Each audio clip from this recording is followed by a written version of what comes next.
Here we go. Welcome to episode 18 of the OurTeam podcast. We took a week off, but we're back. We got an awesome lineup. Let's introduce everyone. Josh, how you doing? Air Force Ones this week or nah? Nah, I got the Crocs with the sports mode, so Crocs. You know, it could go anyway. That is a very different energy. Good. Ty, how you doing, man? I'm good, man. How are you? I'm good. How many times you been on now?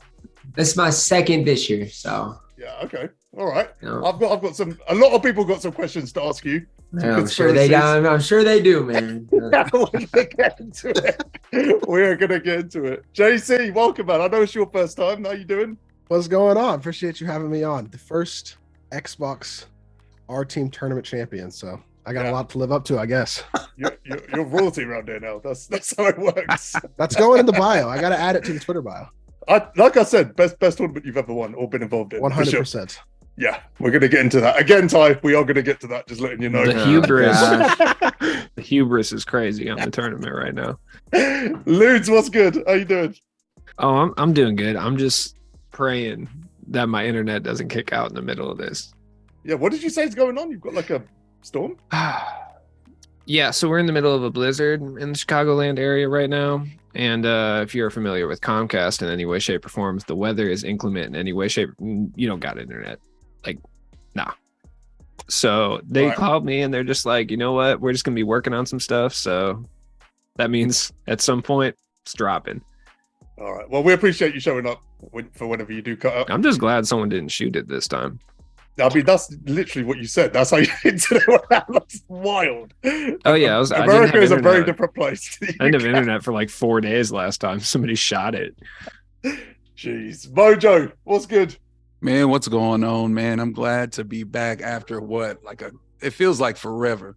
It feels like forever. I've been gone for a couple of weeks because I've, had a little bit of a trauma, with my teeth and everything. And I want to first and foremost thank everybody, not only within the OurTeam podcast. Thank you, Jazz, for looking out for me, number one. And I also want to thank the numerous people in the 2K community out there in the chat and everywhere to just show so much love, man. I'm so excited though with this lineup. This lineup, man, we got some real goats over here. We got the OurTeam champ. We got the 250K champ. Back to back, the man, the myth, the legend, TyDeBo as well. Then we got this flumped up looking mug over here, Josh. I don't even know what to say about him right now. Man, what is this right here? We got New York's finest, and then Ludes, of course. We got some goats, man. I'm the depression champion. Can we start off? Can we start this whole podcast talking about the fact that Ludes is the only OurTeam guy that got to the second round? Big dogs. I'm not gonna lie. Surprising turn of events for sure. Yeah, I'm stunned. Shout out to all the all criminal squad. I watched that second game. He was really close to closing it out. But I just got to tell you, man, and I wanted to tell you this earlier, Bob Cousy wasn't the move, my man. Like that. I'm sorry. You know how hard it is to build a squad of all criminals? Where does he fit on the criminal squad? He has mob connections. It's alleged. Mob ties. But Lou's got really loose with the definition. That's crazy. Okay, just because like he hasn't to. been. Yeah, I mean, like, look, with Bob Cousy, it's like, have they ever been confirmed? No. Has he ever been charged? No. Are there a lot of allegations? Yes. You could have used John Wall or even DeMar DeRozan. Yeah, but I don't have MT for that. I'm not going to go buy cards for that. Like, I'm going to use what I have. For free and unlimited. The way you was playing, you could have definitely got him. I mean, look, if I was going to go spend a bunch of MT, like I would have picked up guys like Kareem, guys who have some charges, but, I used who I used. So it's all good. You did actually hoop in the second round as well, didn't you? You got quite close to beating Cam. I did, very. Yeah, Bob Cousy was actually the reason I lost, I think. He was playing like trash. Yeah. Shout out to everyone who donated, by the way. $2,000 is crazy. Like, absolutely crazy. For a MyTeam, like, spur of the moment tournament. Yeah. I got to say it again. Like, I know I've said it 1,000 times, but thank you to everyone who played. Thank you to everyone who donated, everyone who watched it. It was a fun day, man. I can't remember the last time I had that much fun, like, in this community. It was a really fun day, and we raised $2,000. So you can see, if you go to my Twitter, you can see I donated the money today. So it all came through in the last couple of days. It's all been sent on. Yeah, it was a good day. JC, you won. I did win the Xbox side. This is true. I think I got a little bit lucky in one specific matchup that may or may not have not gone as expected right before my second round matchup. What game was that? Did you have something to say about that? Well, I don't even, JC, I don't know what you're even referring to be Oh honest. yeah, no my. idea. I think it was his nephew playing. I think his nephew might have been on the. I Yeah, don't we think it would that wasn't care Ty- to was comment TyDeBo. on the allegations that wasn't you playing. That was one-way Rocco on the sticks. That wasn't One way. Rocco. No way. No way. No way, Rocco. No way. No way. way, Rocco. Hey man. All I can say is, I mean, nobody can ever prove that I was on the controller, man. That's what I'm saying. It wasn't you. You know, Well, it we can wasn't ask you right now. Was it you playing? Can you dispel the You allegation? didn't even stream it. That should be all. I didn't stream it. So, I mean, you guys can come up with your own assumptions, but you can also, come up with your own assumptions that, Gold D'Angelo Russell was on the court too. And, Why didn't you have the Amethyst D'Angelo Russell? well, you have to lock in a set, JC. Yeah, but it's like 30K. 30K? Come on, man. Oh, he's stingy with MT. I'm saving up for Yao. Like I got a Yao in my auction house right now, and I'm not even like halfway to him. Damn, I wonder how the 250K champ could get some more MT. I don't know. Wow. I don't know, JC, because the way these packs have been looking, it take me a lot of Well, VC. well, that's to what get I was these saying. packs. He could use some of that 250K money and buy some VC and open up some 20 boxes for James Harden and Vince Carter. Look, Yeah, I don't know. I'm gonna tell you this right now. I know Good save. TyDeBo's play style, but I'm gonna tell you right now that wasn't the 250K champ on the sticks. That was the 250 cent champ on the sticks. Whoever that was in time. All right, I come on, unequivocally, nah. Yeah, I I just want cannot to put it tell out you. there, like you didn't win. You know what I'm saying? You didn't win. I'm just saying. It was a charity tournament. It's not a big deal. Just gonna put that out there. No one took it serious. I'm just saying it's not a big deal. If you saying you won, you didn't really win. I took it serious. No, I'll be not you. honest. Not you. Look, man, They know who. They know who. He knows. If you're hearing this, don't just slow down a little bit. Look, all I'm gonna say is, look, I wanted a close and competitive game, right? And so, I thought I could get it done with that squad, and then it got a little dicey, and I was like, oh no. We had to run, and y'all gotta realize I had to run Jordan McLaughlin the whole game because D'Lo doesn't even have point guard eligibility. You had to start Jordan McLaughlin. I didn't watch the game. And he so played the sucks. entire game because my backup point guard was Derrick Rose, and he don't play for the Timberwolves. So that was against my rules, but whatever. Yeah, it's but fine. he scored 50 for the Timberwolves one time, so He I feel like he did, should have man. automatic eligibility. He should have played. You should have let him play. If you put in Derrick Rose, I think you I win. say you win by 15 at least. I think he wins with I Derrick mean, Rose. instead of JC goal, for beat sure. him scoring through one card. He didn't count it. Oh, this is true. Well, y'all know He just obviously needed one DFS card. is Michael Red. It's like I had to put on a Michael Red show. He had 52. Bully ball. That was bully ball. And not even like because he was in the paint. That was. I got could a couple also be clips with considered that card assault, too. bro. I was great at 4 That's pointers. online. That's cyberbullying. That was cyberbullying. Like, I feel bad. My chat was harassing me. Like, why are you trying so hard? It's like, this is Michael Red show, man. Got to do what I got to do. Ty, you created a monster, right, by doing that. Are you aware of the monster you created? We've got DFS legit flexing this win now. That's where we are. I went to his stream the other day, and he's like, "Oh, I saw Jazz doing that fantasy booking, and I wasn't gonna say anything. He wasn't giving me a shot." I'm like, "Damn!" Wow. Well, And then I was you know, like, I was like, he ran gold, and he was like, "Oh no, he ran diamond Gobert." I'm like, when did that Gobert's a card come beast. out again? hey, Diamond That's fine. Gobert was dogging DFS. I know I lost the game, but he was Euro stepping, spin moving, catching Oh, yeah. lobs. Like, I know I lost, but I have fun. Like, everybody had fun in the tournament. I have fun using Gobert, throwing lobs to him, and just I was trolling and still trying to win. I'm sure you had more fun using Gobert than watching him in real life. I'll say that. Hey, Oh, did you see his pass last night, JC?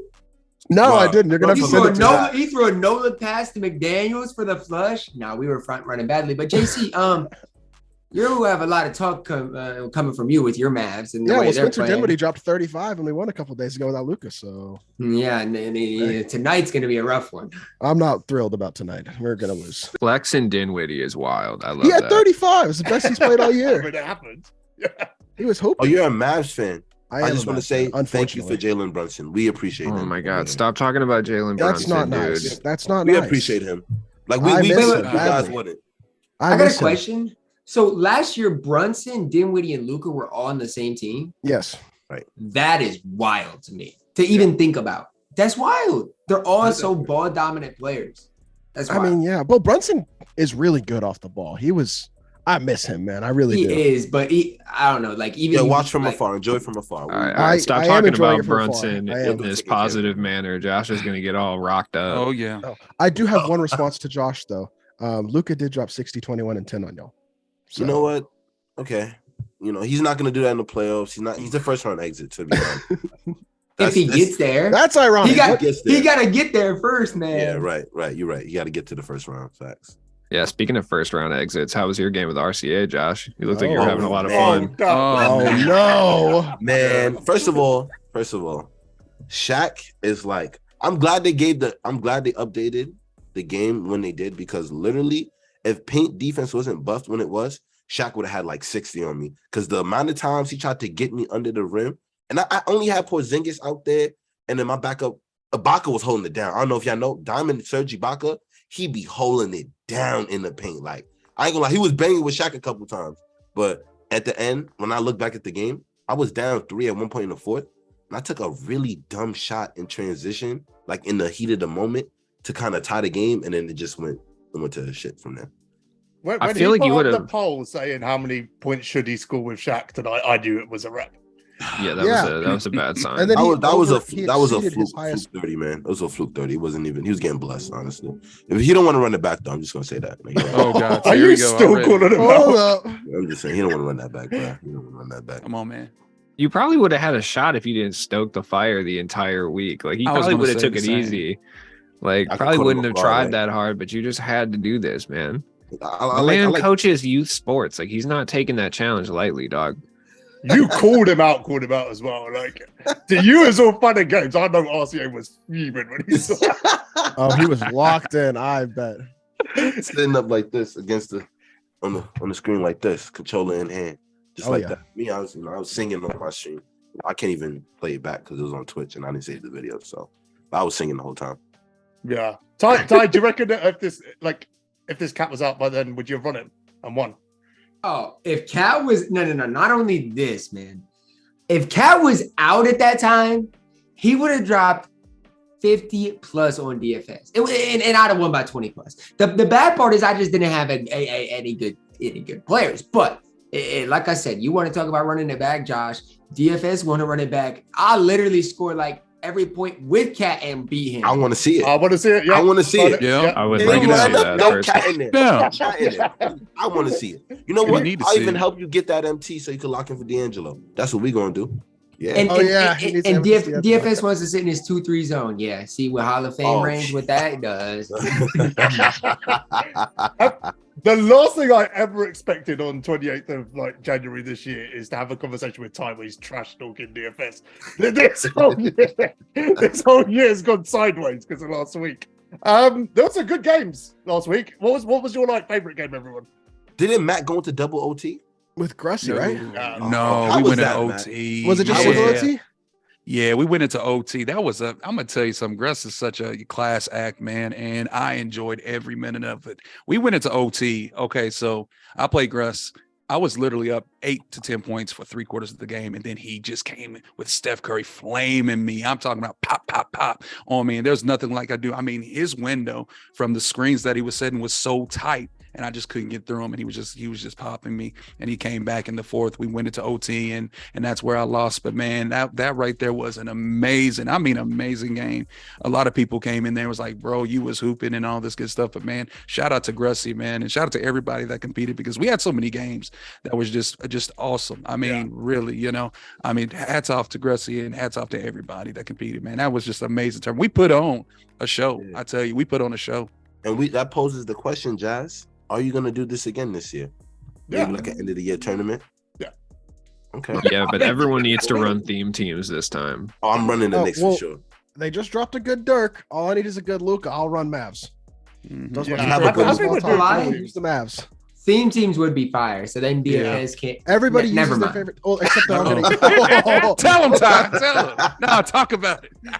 All good, man. Talk to him, champ. Talk about it. Hey, when you make your next bracket, Jazz, hey, you might have to rig it a little bit. Oh man, I cannot Really? tell y'all how surprised because I loaded up. I was like, I'm gonna try to win this, but I'm probably gonna lose Ty second round, and we're gonna go about our day. Also during the Cowboys playoff game, I'm a Cowboys fan too, so I was playing during the Cowboys playoff game. I was like, I'll lose second round. I can go watch the Cowboys, and then I pick up my phone after playing my first game and see that DFS lost, beat Ty. I was like, well, I'm gonna need to win this tournament now because now I have a good shot. The thing is, I'm him excited going for out it. made everyone start sweating. Because I think Yeah, everyone was facts. resigned to the fact that he was going to run it. And then the whole energy changed on the Xbox side about 45 minutes in, where everyone was like, I could theoretically win this without ever. I did have Yao for you, Ty, though. I was definitely going to mash you every play. Ooh. And the Yao last game we is- played was close, so I don't know. It was. JC, can we talk about why you're not like Mm. Final Four? I'm pressing you. I'm pressing JC. let's Did hear you it. go to the Final Four last year? I did go to the Final Four on current gen last year. Yes, So you're tucking it? I'm tucking it, man. It's too much time. I It's really got the time not to- that much but it- time, though. I mean, if I'm gonna beat you and Swaggy and It's really Lemon and not. Splash and all those guys, like I got to be the best. I'm not there, so I don't got time for it to become the best. You know what I'm saying? You made it to the top guess. 4. Yeah, I ain't gonna lie. If I One get of the that best. close, I'm running. And it I back. won $0. So Oh, Right. That's right, JC. But did you realize, like, I'll say this and I'll stick to it. Year to year, if somebody's good 1 year, they're going to be good the next year. Like, yes, the game's a little bit different. You have to put in a little bit of time. But all it takes is on February, whatever, you load up, you play that, you get the bracket sets up for you. Yeah. Hey, man. well, I did lose last game. Both of the first two qualified, lost the game both times. Lost to Newman and I lost to Trey. Okay, but those guys are. I'm just Oh saying. no, I lost to Trey by 1 point, and it was a fluke too. I was so mad. But it is what it is now. I'm moving on. I'm happy with it. It's cool. Okay, hey, that's your peace of mind's more important than anything. So I'm just going to say, JC, remember the fact that last weekend you scored 50 points of Michael Red against someone who just beat 250K champ. So if you just follow the maths, you should win next year. Yeah. Based on that logic, which is not flawed at all, 100%, yeah, for sure. That is infallible. Yeah, I think it makes sense. I want to shout out a couple of other games from that tournament. Stats and Nike was one of the most. I don't know if you've seen it. I think I didn't see it, but I heard it was great. one of their streams is definitely still up. I think I might have seen it on Stats, but like it was just pure entertainment. Like pure entertainment. They dribbled the air out of that ball every 5 seconds, and it was just amazing to watch. Nike went clear in the end, but Stats could be a problem on the MyTeam side. I'm just letting you guys know in the long run, because I think that's usually the case though for like pro-am players and park players. I feel like because they carry that IQ over, I feel like when you have an understanding of the game, you can apply it to like when you can like imagine you're good controlling one player and you know the game so well. Now to control 5 players, it's just all under your control. It should be much easier, you know, like if you know what you're doing. So I feel like that's usually the case. it's easier offensively. Not defensively. Defensively, that's the big adjustment. But that whole icon switching, man, I still don't know I don't know where my triangle button is sometimes when I'm playing this game, man. So it's like I don't know how y'all dudes be doing it. Really don't. Yeah. Hand-eye coordination is very impressive. I lack it. I think I'm getting to that age, you know, where it's like everything's slowing down for me. You know, How old are you? Age isn't exactly why everything's How old slowed are you? down for me. I'm But 22. Oh God. Well, Yeah, he's you in got he's halfway time, in the dude. grave. Josh. Couple more good games. JDJ Canada was a burner. Can we like get some love for Jacob as well, who back-to-backed on the EU host? Oh yeah, Jacob was hooping. He and Fat Boss. Hold on. Didn't he lose to Yeah, Kevin? he did. I wasn't gonna And bring that then up. Kevin had to go to work. I was gonna bring I'm that sorry, up. Jacob. I'm sorry, Jacob. So it was a server issue, not a skill issue. Server issue. That's facts. I mean, it says how bad that server was. Well, Asia server, I could not imagine. I bet it is terrible. I I believe played Asia- on it one time in 21. I think MyTeam Madness tournament. First of all, they didn't even tell me that bro was in Asia. I'm playing him. I'm like, yo, why is I'm getting mad. I'm like, yo, bro, where are you located? I forgot what he said. I'm like, yo, what server is that? He's like, Asia. I'm like, bro, like it was Asia's the worst. It is. just horrible. Yeah, most Mixed had it evil. horrendous last week. Like most was just in the mud. Like him on Kills and Wiz host was brutal. Did y'all see his video? Kills and Wiz video on the tournament? Yeah, he did. You seen it? Like I think every 3 he made, he was donating to the his Brain Cancer Foundation. Yeah.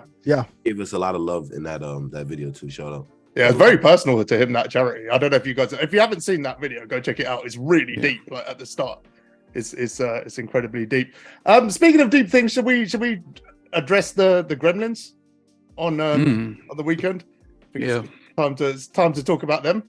Toxicity. Yeah. So, I mean, just asking everyone on this call, did you guys have like a purely positive experience on Sunday? Any issues, like any negativity from anywhere? I didn't run into, not personally, but I seen some in other under other posts. I did notice a few like ignorant comments. Yeah, that's what I was going to say. After my game with Gressa, that was pretty much what I saw was other people just being negative in other people's chats. And I don't want to go into much because I know you're going to talk about it, but the toxicity is crazy in the charity event. I'm sorry. It's wild. There's no place. That's no place. There's no way we were going to get off this podcast without me calling that out, by the way. That is crazy. On a charity event for things to have turned that toxic. What are we doing? What on earth are we doing? I mean, the only reason I know what happened is kind of ironic because obviously it was in the chat and then DBG came onto my stream, so I know what happened. But the only way I could see it is I was watching JC stream back, and watching DBG and I pulled it up right at the right time, for that. Yeah, and then you zoomed in on your face, which kind of summed up the whole situation. Like, what are we doing? Anyone can even explain this? Like, DBG's playing for charity on a stream getting tons of hate. What's the explanation here apart from just terrible people? Just get off his back, man. Like, this is a lot of weird. It really beat a lot of young kids. Like, I know I'm young too, but like teenagers just looking for attention, and they just want to stand out, but like they're going the wrong way about it. I feel like it's just really dumb, honestly. Yeah. Go ahead, Tom. I'm sorry. I was just gonna say a lot of it, like, even with charity, it's obviously worse, but like a lot of the trolls, like it is the attention, and that's the main reason that they do what they do, whether it's trolling streamers, like I see the nicest streamers getting trolled, like for what? Like I've seen it happen to you. Yeah. But I wouldn't call myself the nicest streamer because I'll let him know. But I'm just saying, like, the most innocent, like, let's say even like G Rusty will be playing. G Rusty is literally like the nicest dude in the community. And somebody go in there and troll him. It's like, for what? Like, it's like they just need attention, I guess. But it's sad. It really is. Yeah. On that day, it crossed the line, I feel, that day. Oh, yeah, for sure. I called one of them in Jazz's stream. I didn't even give bro like 2 seconds to just like Jazz told me stay on. I said, out of here, bro. Like I muted him on the channel and I removed his comments. I'm not even playing with you, bro. Get out of here. Yeah, I spoke to Tim before the stream, but I was like, whatever happens on my stream, because I knew I was going to bring DBG in. I kind of knew how it was going to go, right? I knew his chat would turn because they always do. I didn't realize to that extent. It's the way you said that. Then he came over. So I told my mods before we even started, I was like, one hint of negativity, especially once DBG's out, just get rid of him. No timeouts, no nothing, just gone. He has like a gremlin pheromone emitting from him, where they all just like know what he's doing and they pull up. Yeah. I don't fully understand it personally, but it happens every single time. Like, people are in my chat, they're like, dude, you got to go read DBG's chat. I'm like, dude, I'm in the middle of a tournament game. Can you go do that for me, please? Well, it became the whole tournament at that point. Everybody's chat was LOL, look at DBG. Like, the whole tournament became that. Mine was more like, oh man, I feel bad for DBG. I was like, oh god, It must be real bad in there, dude. Yeah, just a reminder of who DBG is, by the way. Like, a guy who's given almost everyone he knows in this community a step up at some point. Like, if you're genuinely hating on him because you want to hate on him, you are horribly misguided. Like, I would say he's done something for everyone on this call right now at some point. Let me tell everybody something in here, including in the chat. Let me tell you something. When I was down with my issue a couple weeks back, the very first person besides Jazz to get up with me was DBG, believe it or not. That man reached out to me and asked me, hey, Mojo, are you good? That's what type of person he is. So if you are bringing that type of degree of hate to an individual, that much hate, what does that say about yourself, man? What does that say about the community? I mean, I know we got gremlins, but people really not only root against them, but they wish he just, wasn't around, and one day when he isn't around and he decides to leave the scene, y'all gonna miss him. I'm telling you right now. He's gonna John Cena the MyTeam community, isn't he? He's gonna leave. You can't see. Can't see him. John Cena. Jazz dropping 2K references. I see. Yeah, top chill, wasn't it? Yeah, no, Top chill. he's done a lot. I just wish we'd look after our OGs a little bit better as well. By the way, that's just like a thing as a whole right now. It almost seems cool to hate on the OGs. Like there's very few communities that are like that. I feel that's a very MyTeam specific thing. Nah, it's video games in general. Is it? That's just how it is. Yeah. Oh yeah. You always hate on the people who are there the first. Yeah. You get tired of seeing them, so you start hating them. And then it becomes trendy to hate them. It's like a whole thing. Yeah. It's a cycle. And then they go away for a little bit, and then they come back, and everybody slurps them off. It's like a whole thing. I'm not gonna lie. One thing I realized about this community, a few weeks ago, it's a lot of sheeps within this community. That's all I'm gonna say. I'm not gonna say too much on it. It's a lot of sheep. People so easily swayed. That's what I'm gonna say. You know what I'm saying? Like, if you think you're a sheep, man, then I don't know what to tell you, bro. But like, not only y'all like that. I'm just saying, there's some sheeps in here. Like, is it sheep or sheeps? As sheep. you're dressed like a shepherd. I think it's sheep. I think it's just sheep. I am right? a shepherd. Facts. I left my cane around here. So. Oh god. Sheep's definitely triggered me. I think that S was on this. I don't know if it was or it wasn't. All right. It was a well-run tournament altogether, though. It was ran a million times better than other tournaments that I know of. Yeah. So yeah. Actually, do you know what? I'm going to ask the question. Ty, you're they're going to do the finals, whatever this year, right? Live in person, all of that stuff. Yep. Would you prefer the tournament just to be for them to select 32 players that they feel would bring hype, excitement, all of that stuff to the mode, fly them out there and make that the 250k tournament? Or do you prefer this current system where we have this messy qualifying system that everyone can qualify? What do you think would be better for the mode?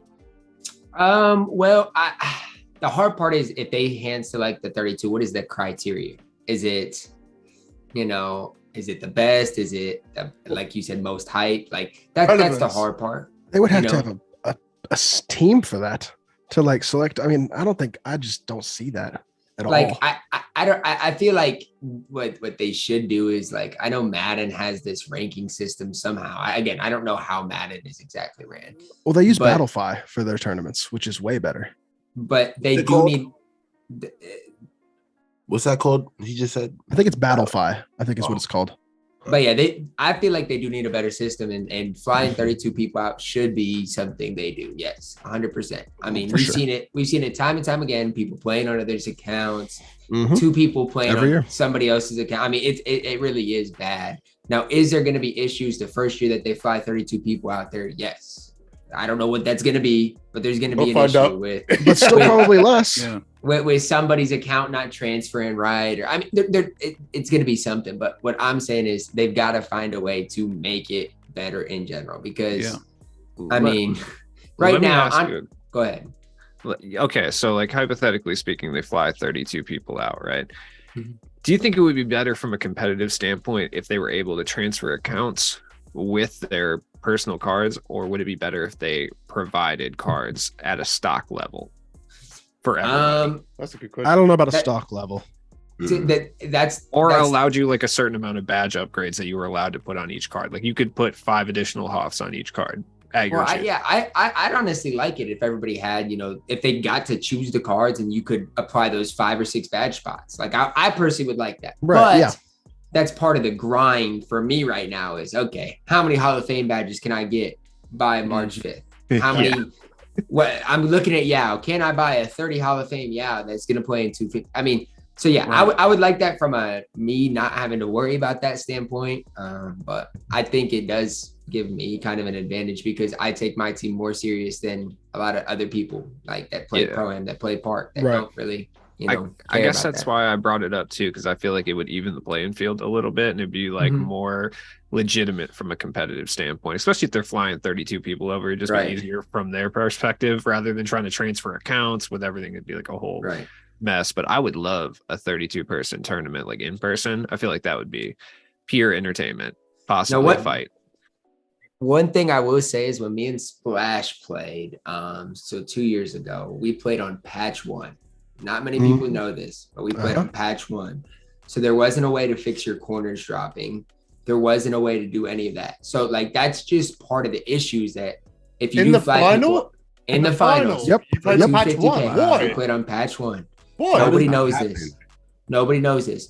And there was also an issue with the shot feedback too. You know, like there's a lot of things that people don't see that are issues that I'm personally one that's okay. Let me bring my console. Let them bring their console. Let's get in a play with friends game and let's do it that way. I think that's so much easier. I feel like there's nothing wrong with that. I'm fine with. I mean, yeah, that sounds. When they send us consoles, like that's what they do. They send us new consoles that we have to play on that they can monitor whatever. Interesting. And it was on patch 1.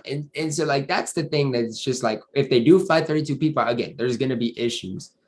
And that's why I wish I'm not saying me, but get somebody that knows more about competitive MyTeam in it. Because they have like the people that run the tournament, and I don't expect them to know because they're like MyTeam devs, but they have no clue. I'm pretty sure it's outsourced, isn't it? Isn't the tournament outsourced? It's not even run by 2K. I'm not sure. I think there's multiple, like there's a different company that, it's messy. It's something, but Yeah, it is what it is right now. I mean, I'm hoping that, eventually they improve it. I'm glad to see at least they're flying some people out this year. I think that's a step in the right direction. But from my perspective, I just think it'll be more fun. It's weird because there's two sides of comp, right? There's the people who are in it, who are sweating to try and win, money, etc., rep, all of that stuff. And then there's people who watch it. And then the people who watch it, you've got I think two groups of people. You've got the wannabe sweats who think that they're comp, but they're not. And then you've got me, who just enjoys watching competitive play. Like last week was the best version of that, when you see Splash and Nike running Warriors against Cavs and you see two amazing players using, theme teams and things like that. That's the most fun part of competitive MyTeam to me. Do you guys feel, you and JC, do you feel like the shine is coming off like the viewer base, people enjoying watching comp play this year? Or do you feel like it's holding? Are you asking if people enjoy watching it less? Yes, or more. I think they enjoy watching it less. Generally, not entirely. I think there's a big part of a portion of people I think that also watch competitive because they enjoy watching those specific people and they've built those relationships with people like Ty or even smaller competitive streamers, somebody like me or Hims or other people who play competitively. There's a lot of those people on Twitch, especially. And I think a lot of people enjoy watching those people and hearing them talk about the game and watching them play. But the gameplay itself, I do believe, me personally, at least, I think it's less fun to play and less fun to watch than previous years. Which to me has taken the shine off of watching competitive personally. Now that I'm not really playing competitively, I don't watch a lot of competitive MyTeam. I'll go on my friend's streams for 5 minutes, 10 minutes, say what's up, talk to them, mess with them, and then leave. But I don't sit there and watch wagers for 30 minutes or an hour or 2 hours. I used to do that. And maybe it's just that I'm in a different stage with the game and my interest in competitive and things like that. But that's something that's my personal experience, at least. I don't know what y'all's experience would be like and what Ty, obviously having a large audience who's interested in that competitive, what his perspective on that would be as well. See, for someone who got to the Final Four last year, that's a wild perspective to be having at this point that you're losing interest in it. I mean, we're 9 months, 10 months away. Yeah, like everything he said, like that's literally what I would have said too. Like it's not fun to watch anymore. It's not fun to play. Why do you think it's not fun anymore? I really feel like, for me personally, I can't speak for everyone else. I really feel like it's the gameplay. Like, okay, remember when Ty and Splash played? People are playing two different play styles. Ty's defense, just swinging everything. That's how he's getting his offense. Splash is 300. But then it's like now, it's like the most successful way to score is like you gotta mash, bro. Not like it's okay to do it sometimes, but that being your entire offense, like people are literally getting yowed because they know there's nothing you could do to stop that. Like it doesn't matter what badge you have, how tall you play it, there's nothing you can do to stop that. And I feel like no one wants to sit there and watch a game be played like that. And it's so different from like the previous years when we watched the finals. I feel like a lot of it has to do with just the uniform that everyone plays with. Like it just kind of like when you watch, like when you watch a competitive person playing the game at this point, like everyone kind of plays the same. Whereas past years, you had 3 hunt guys, you had different kind of play styles. But I feel like this year, it's all been kind of the same to a certain extent. I feel like that turns a lot of people off in and of itself. Also, the player base is just like 50% bigger or 50% smaller than it was last year. No variety to the play style. I think that's the biggest issue is the lack of variety to the play style. Because I mean, me personally, and I really enjoyed last year's competitive play. I really did. I thought it was really fun. And obviously I think being good at it contributes, but like I loved 3 hunting. That MJ card was my favorite card I've ever used, probably. In addition to Galaxy Opal, John Havlicek, and 2K21. Like for me, those cards that allowed me to 3 hunt, allowed me to dribble, allowed me to learn new combos and be, I mean, I'm not the best dribbler in the world, but I loved dribbling and 3 hunting and quick stopping and all that stuff.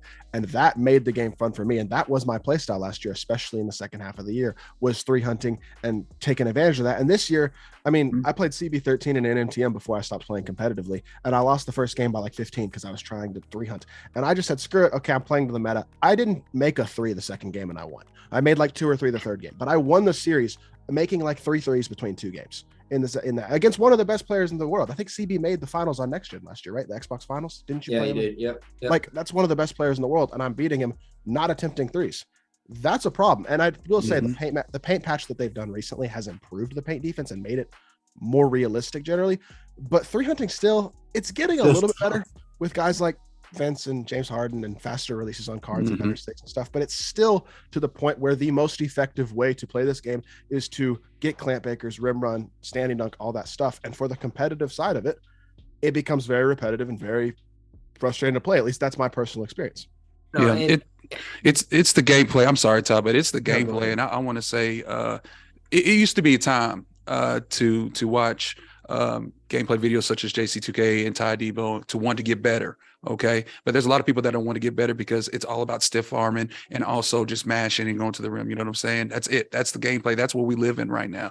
21, 22, you would want to get better and play the game, become competitive, but nobody wants to do that because of the play style. And we've seen the same thing over and over and over again. And it gets redundant. It gets old. And it's honestly, it's sad, and kudos to you guys, JC2K, TyDeBo, for releasing great gameplay, man, because I still enjoy that. I still enjoy the competitive aspects, of the games, because it makes me want to elevate myself. But with that being said, most of the player base, unfortunately, don't want to do that.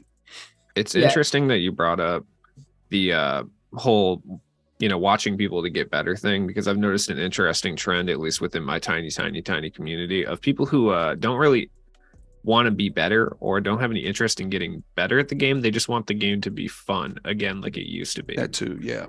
They want to have fun, which I think is really interesting because I don't remember that ever happening the last couple of years. But recently I've seen that a lot. Like, oh man, I wish I had fun playing Unlimited again. I was like, I never had fun, period. But go off. Yeah, I did. What you were gonna say? I was gonna say a couple of things. The first thing I was gonna say is, like, when I do a gameplay video and I try, like, I remember I think it was not this James Harden, but the last James Harden. I don't even remember what card tier it was. People were in my comments. You're just making this card look bad. You don't know how to time his release. You're shooting with him when he's tired. I'm like, okay, what do you want? Do you want me to play like I do in comp? Like, do you want me to stiff arm and run to the rim? I did the exact same thing. Is that going to show you guys like what you want to see out of James Harden?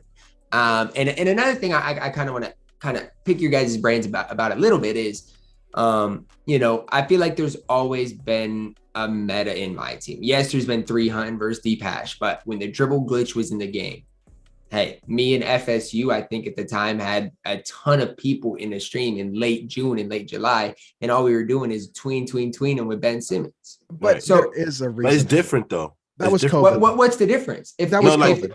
No, I don't have I feel like right. This year is just less. Like, you see how you had the tween, and then like that's, I think, 20, right? You could could do like the peak. You could peek off screens. Like, it was like different ways you could change the game. You could either just tween all the whole way down, try to score like that, or you could come off screens, peek. I just feel like if they're gonna have a meta, don't have it be just one is just super overpowered. Like, how to be like metas and like all on the same level. What I mean? But my question to you is, if I'm playing a competitive MyTeam game, what are the odds I make 8 or more threes? JC. Pretty good. On online versus, it's pretty good. On online versus, it's going to happen. So my question to you guys is, is there really only one way to score? If I score nearly half of my points off of threes, is that really the, you know? So I don't think it's like there's only one way to score, because I definitely score the majority of my points from the perimeter as well. But the problem is probably 8 out of 10 games I play online, my entire defensive experience in that game is trying to stop someone running to the rim. So that's the difference this year. Like when you said that you compared the tween to like, you know, mashing this year, the difference between those two things to me is the tween was literally just an exploit. It wasn't supposed to be in the game to be that overpowered, to be used in that way. I think mashing is supposed to be in the game. You know, we know the people that build this game are predominantly sim players, and you know, I think they're predominantly watched basketball in the 90s, to be honest. I think from what we've seen this year. But I don't think anything I would consider in this game like an exploit. I just think playing defense in the post for 10 out of every 20 minutes of a game is just not fun. I just watch that either. I just think for the larger MyTeam community, the people who are not the top 3, 5, 10% of people who are sweating the game and have really good unlimited records and are trying to be the best, they want to play unlimited because they want to have fun. And I know a lot of people are playing, well, everybody wants to win, obviously, because winning is fun.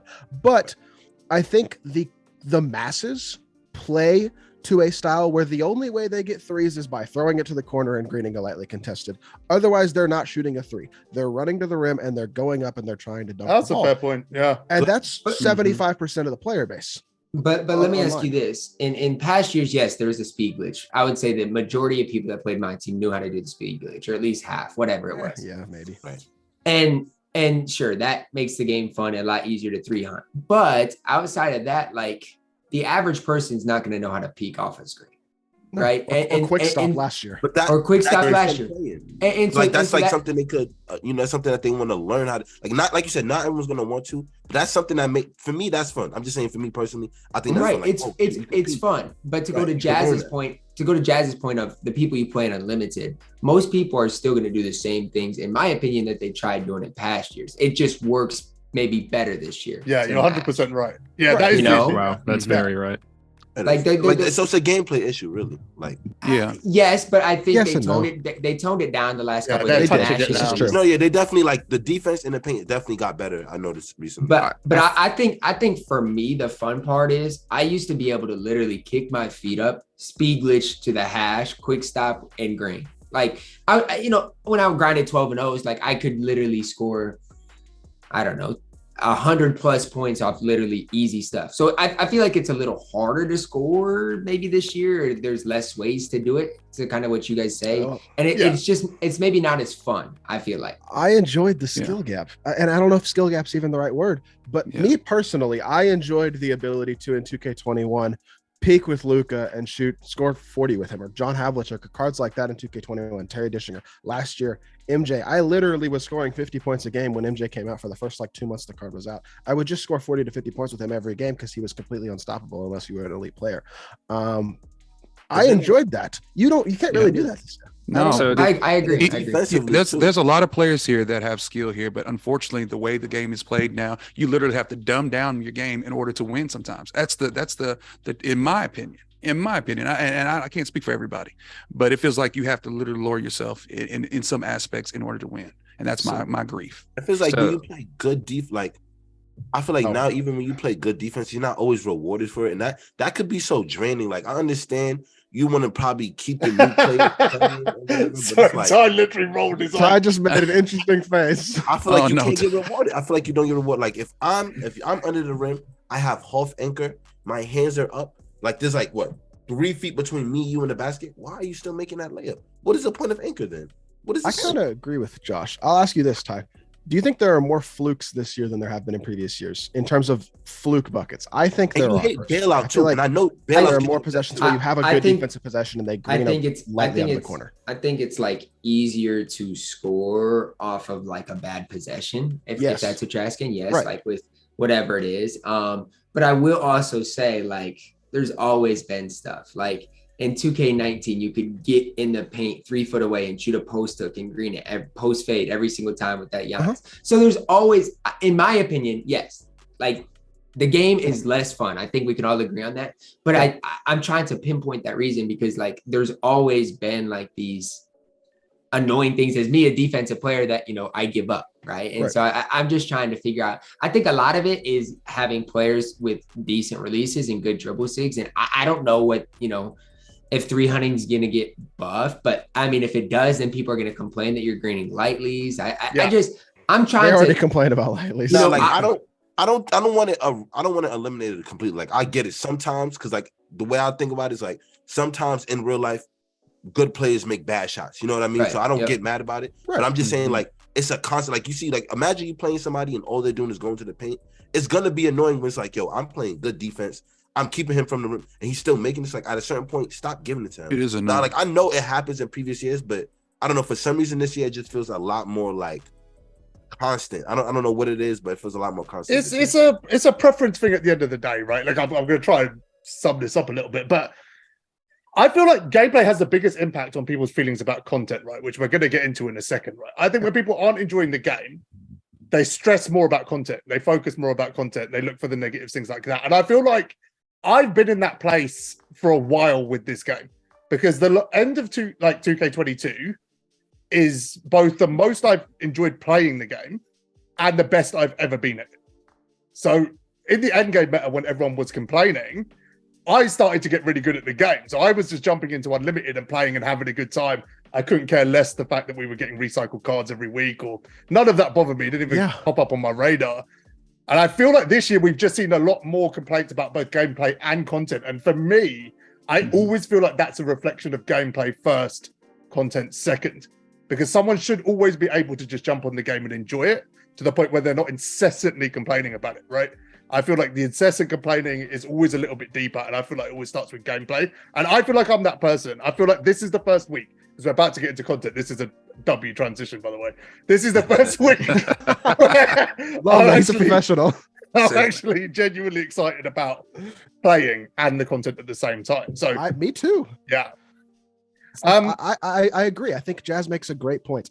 I think the point is, if you enjoy playing the game, the content doesn't have to be as good, because you can load up whatever mode you enjoy playing, whether that's somebody like Blasian who enjoys clutch time offline or triple threat offline, or somebody like me who enjoys playing unlimited. If you enjoy playing the game, doesn't matter as much what cards you're using or what the content is or what there is to grind, because you're happy to just load into whatever mode you enjoy playing and have fun.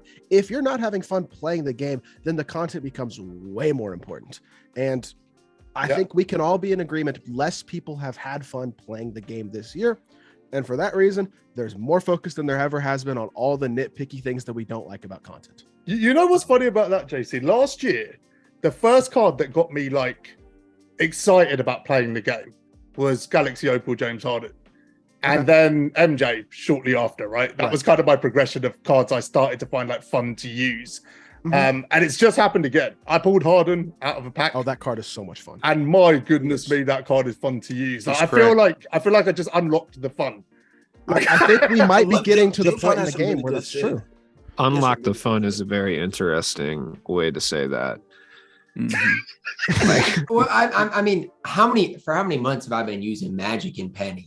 And exactly. And I think that's what everybody's getting, like the gameplay. It's stiff arm to the rim, or even with Dr. J. At least now we got Vince. Vince can 3-hunt way more than Dr. J. Terry could at the same time. Kazi could a little bit. So I mean, for those, 3-hunting is the most fun way to play the game, and I think we're getting there. Now, is that going to fix everything? No, but like seems like at least in agreement here, a lot of people are excited about maybe using new 3-hunting type of cards. I am looking forward to playing Unlimited because I haven't even gotten the new cards yet, but I'm planning to get Vincent Harden tonight. I'm actually looking forward to going into Unlimited for a couple hours tonight. And I might even, like, I can't remember the last time I played Unlimited off stream. It hasn't happened. Tonight, I think while I'm watching the Lakers Celtics game, I'm actually going to go into Unlimited and play the game for fun. I can't remember the last time I did that. So that's a good sign. I think I played like 15 games of Unlimited last season, maybe 20. I'm already at 15 this season. I've played a total of 11. I normally finish it. Normally I finish Unlimited. I got to like under 30. I got 35 games done. No, because like I like to go get the big box, even though it's not probably the best reward to complete Unlimited. But I like the idea of like, what if I pull this card? I like that. Like I like chasing that high. So like I go after. I couldn't even be bothered last season. So I'm gonna see how this season looks though. Hopefully, like with the change to the I definitely want to talk about that Galaxy Opal Harden card because I like Harden. It's crack. All the cards from yesterday, honestly. Mm-hmm. Shall we let's do a look back on the E grind, I reckon, first. Shall we start? It's been an hour standardly when we get into content. Like an hour in. First of all, I got tight. Please just say the name. What was the name of the Lunar headlining card? Just I'm not gonna say it because everybody's gonna be on me. So I've even changed the name, the way I say it, and it's still wrong. So you know what? Can't be worse than how Evan says. It can't be worse than how Evan says Corey Maggette. So what does he say? How does he say it? Corey Maggette.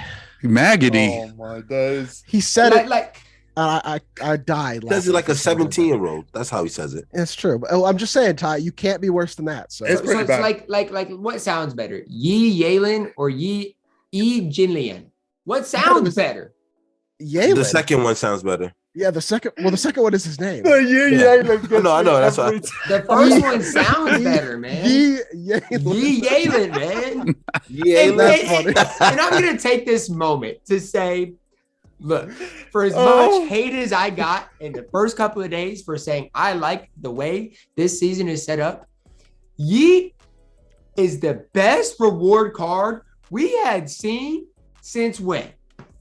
2K21, probably. 21, probably Pink Diamond Giannis and 2K20, honestly. And to go with that, we got really solid rewards. Big Wang's top probably 5 to 6 center in the game. Larry Nance is solid too. I'm just saying, yes. And the cards they dropped yesterday, the free cards are also good. There are several good ones. Exactly. Can JaVale McGee shoot threes? Yes. I haven't seen his release. And his release isn't terrible. Yeah, it's bad. It's like a JaVale's kind of nice, actually. So I'm just saying, if they get the new rewards for specific game modes as combined with this, I think we might be on to something. I agree. Mm-hmm. You know what? I'm gonna go ahead, Matt. Yeah, I want to say this. I've had a lot of people come in my streams and be like, Mojo, man, my team is back. I love all the new content and all this and whatnot. A lot of people are really excited with all this great content. Yep. But let me break this open real quick, Jazz. Let me say this. There's a lot of people in the community that is pretty tight because they didn't get a great reward of Jesus, Yeet, whatever you want to call them. All right. Yee's amazing. And if you missed out, guess what? You missed out. But on the same tip, I will say this. There's nothing wrong with extending it a little bit, just a week or whatnot. But I think we should touch on that. Who in here feels like that? I feel like it should be to the end of the season. Like, honestly. I wouldn't have minded it being to the end of the season. Go on, Ty. Go ahead. My whole thing is this: 2K probably wanted to prove a point. Like, this is for all y'all that complained the last 2 weeks. You're right. We told y'all this was gonna last 2 weeks. Yeah. We gave you solid rewards along the way. Gave you an absolutely incredible free card, and all y'all wanted to do the last 2 weeks is not want to be on the game and complain. Yeah. Well, procrastinated. I'll say this. Okay, but we can't be making content out of spite, though. That is so whack. But it's not out of spite. Y'all I don't think that's what it was. They made good content and they still got complaints. And then y'all want forgiveness. I mean, I'm appreciative of the content. I just didn't play because like I couldn't, like I said, I was in a point where I didn't really want to play the game, so I'm not mad at it. Ludes, let it out. That's fair. Ludes, let it out. Let what out? What are you talking about, man? I can see the twitch. Okay. It's just I just think they should have extended it for the full season. All right, here's my thing, right? They've time locked everything this year. Like every single facet, every grind that we've had has been time locked in some capacity, right? When newer players start to get on the game, all they have available to them to do is the stuff that's available at that time. That's it, right? I just think it would be beneficial for the health of the mode if when they jump on the game, they could go back and grind for any card, which they've rectified with like the token market updates and stuff like that to a certain extent. But something like E, if somebody gets the game in like 3 weeks, like it usually goes on Game Pass in like March. If somebody wants to grind for E in March, I don't think that's really that big of a deal. So I just feel like they should extend those indefinitely. But I mean, at the end of the day, it's over. So it's like, whatever. I don't hate that. He'll come back. I think he'll come back. He might, but they did extend some of the challenges. I was one. I wish they would have extended him at least through the weekend. That was my main thing. I agree with that. But to me, it's like, okay, now Ray Allen, with the way they're changing SIGs, that's another guy that people saw how good Jinlian was, that they're like, okay, you know, and if he's a letdown, I'll be more frustrated than anything. But I'm just saying that's probably because he's a grind too. I mean, they're not necessarily the easiest to get. So if you have E to grind as well as Ray, I mean, that's a lot. Yeah, I was so mad they used Heat Ray Allen. Should it have been Bucks or Celtics? Yeah, why not Bucks Ray Allen, man? Young Ray. I would be cool with the young Ray. Yeah, like why'd they pick the worst version of Ray Allen to be the best card? Worst is kind of crazy. Well, I don't know. I He think hit a okay, game but winner is in the finals, is he hit a game winner? He also shot atrociously. That is the worst version of Ray Allen, and we all know it. It is. Didn't that Ray Allen get 2 rings? He did with Boston. And how many rings? Yeah, he's a traitor, but yes, he He's did. a traitor. I feel God. He is kind of a traitor. That's fair. I'm just saying. Is there any scenario where you're actually using a 6'5" shooting guard? If he has great sigs, yes. Yeah. Okay, good. I feel like I'll say this. I think the most important distinction, if you're going to center the season around events, which is what they've done this season, I still think they should have added players in each mode that are new players. I think they should do that every single season like they have in the past few years in every mode. But if you're going to center the season around events, which I'm fine with, it has to be worth it to grind. That doesn't mean they all have to be the best player at their position like E does, but every player needs to be a top 5 player at their position, at least for all these final rewards. If you're going to center it around events to make it worth grinding to the general public. And if that's the case, it's going to be very successful. If that's not the case, people aren't going to like the content. I don't know. When you have pack odds as bad as mine, anything is nice.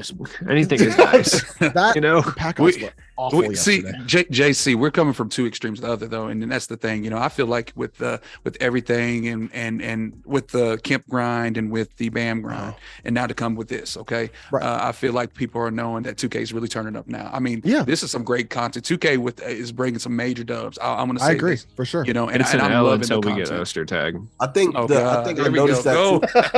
Oster Man, I agree with you with like 2K turning up. I feel like the first time for me, like we were saying earlier, it's always with gameplay. I feel like the fact that the main thing that a lot of people complain about was like paint defense, for them to actually do something about it and like the contest system, I think that's a good sign, especially with the content picking up. So I'm actually happy to see where the game is headed.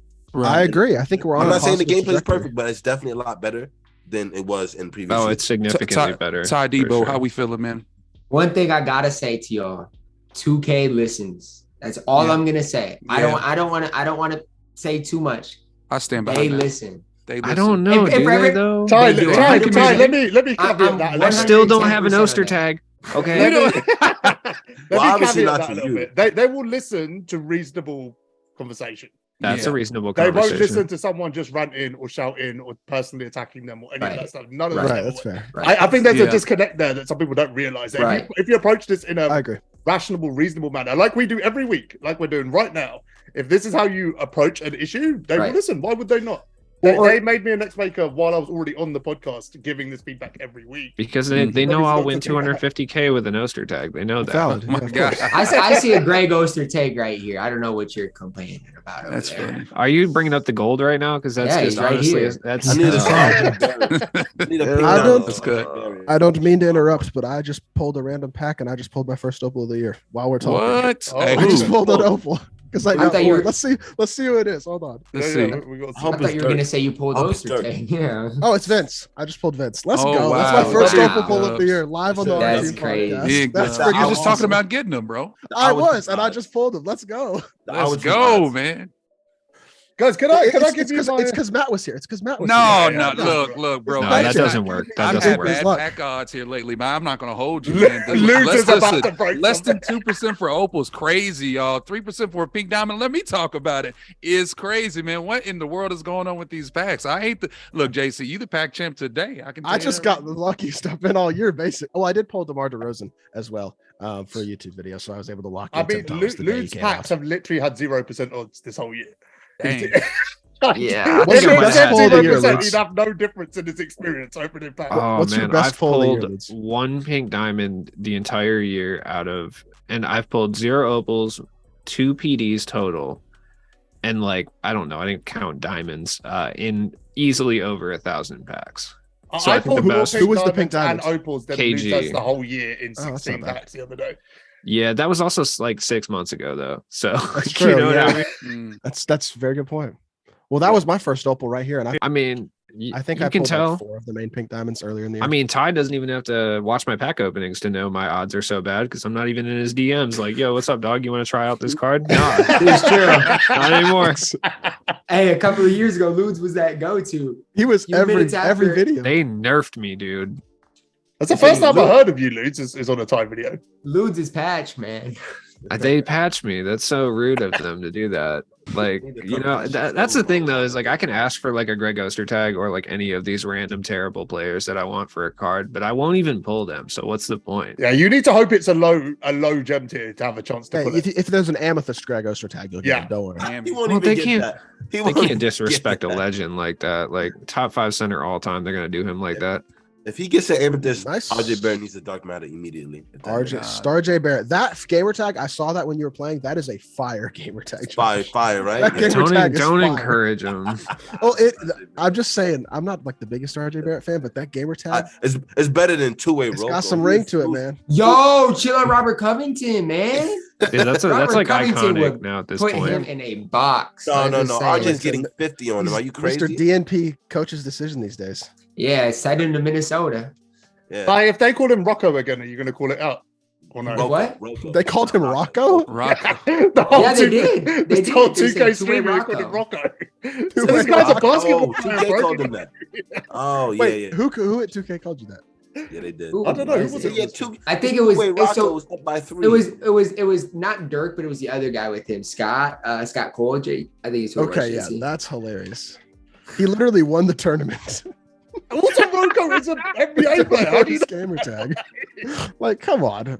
It is crazy to think my gamer tag was because I was a Robert Covington fan when he was in Minnesota. That's crazy to think about to me. But You were really a Robert Covington Can't fan? change it now. It's Still I think you were am. the only Robert Yeah. Covington fan. I still Yeah, am. I would do no. anything to have him back in No. Minnesota. Robert Rocco Covington was stupid. kind of tight back He then, was though. a very good role player. I will agree. He was still Mikal Bridges- is. He was Mikal Bridges before Mikal Bridges. He still is. The Clippers just don't know how to use him. They He rather was put kind. Red- He was kind of like a, you know, like a Gerald Wallace type What is guy. it? You Yeah, know, no, stop it. Bye. Gerald Wallace out of here, man. Anyways, 30% of LeBron, what is, dog. What is a role player to a Star J? Like, I just don't know, man. You know, Star Star J. J. Is I he feel a like he- star, though? I feel like He's he a always role gets, player. He is a future Above role average player. role You know player, that. Jay. above average. I want you guys to remember everything you just said when he gets. He's in his like 6th season. Let me It's pull not up like his he's a stats really Wait, quick. wait, It's not Ty. like Before, he's- Hey, get him. before you pull up Get his stats, look at our team's records, and then we can have this conversation. RJ Barrett. No. RJ Barrett is shooting What's his true shooting? 48 effective, which is horrible. Let me go to true shooting. I gotta get it. He's the third option on that team. Yeah, which means he should be shooting way better than that. I gotta know what his true that's shooting is. big. It's True bad. I bet it's shooting bad. is 53. That's way below average. It's By the way way. better than he's been in his career too, Oh, which is Lord. sad. He's never been a number one option on his teams. I don't know why you're doing this. Well, man. he shouldn't. He shouldn't be clearly if that's his efficiency. No, time out. No, y'all have to understand. No, seriously. The dudes drafted above him, they came into the franchises, they gave him the keys. RJ gets drafted. Oh, let's sign Julius Randle. He's the star player. At what point does he get to develop to being a star? You know what I'm saying? He doesn't. I don't know. I see him get 20 no, shots. they gave him some the days. keys. He's got to be Yeah, more that's efficient. No, stop out. When they let him run the offense, I think last year, boy was getting 40. It's like y'all forget about his games. He was getting career games. Hey, I'm not saying Anthony he's a Edwards bad hasn't had a player. problem. I just don't know about Huh? a star. You said, wait, hold up, Ty. What did you just say? I said Anthony Edwards hasn't had a problem, and he's not Man, necessarily Anthony been Edwards- the star until this year of the Timberwolves. Anthony Edwards. That's what I have to say to him. I'll take a prime Robert Just a Covington glorified on the dunker, that's squad it. over a Anthony prime Edwards? RJ. No. Since you want to have this discussion, Josh, let's have it. Oh, Let's have it. RJ Barrett.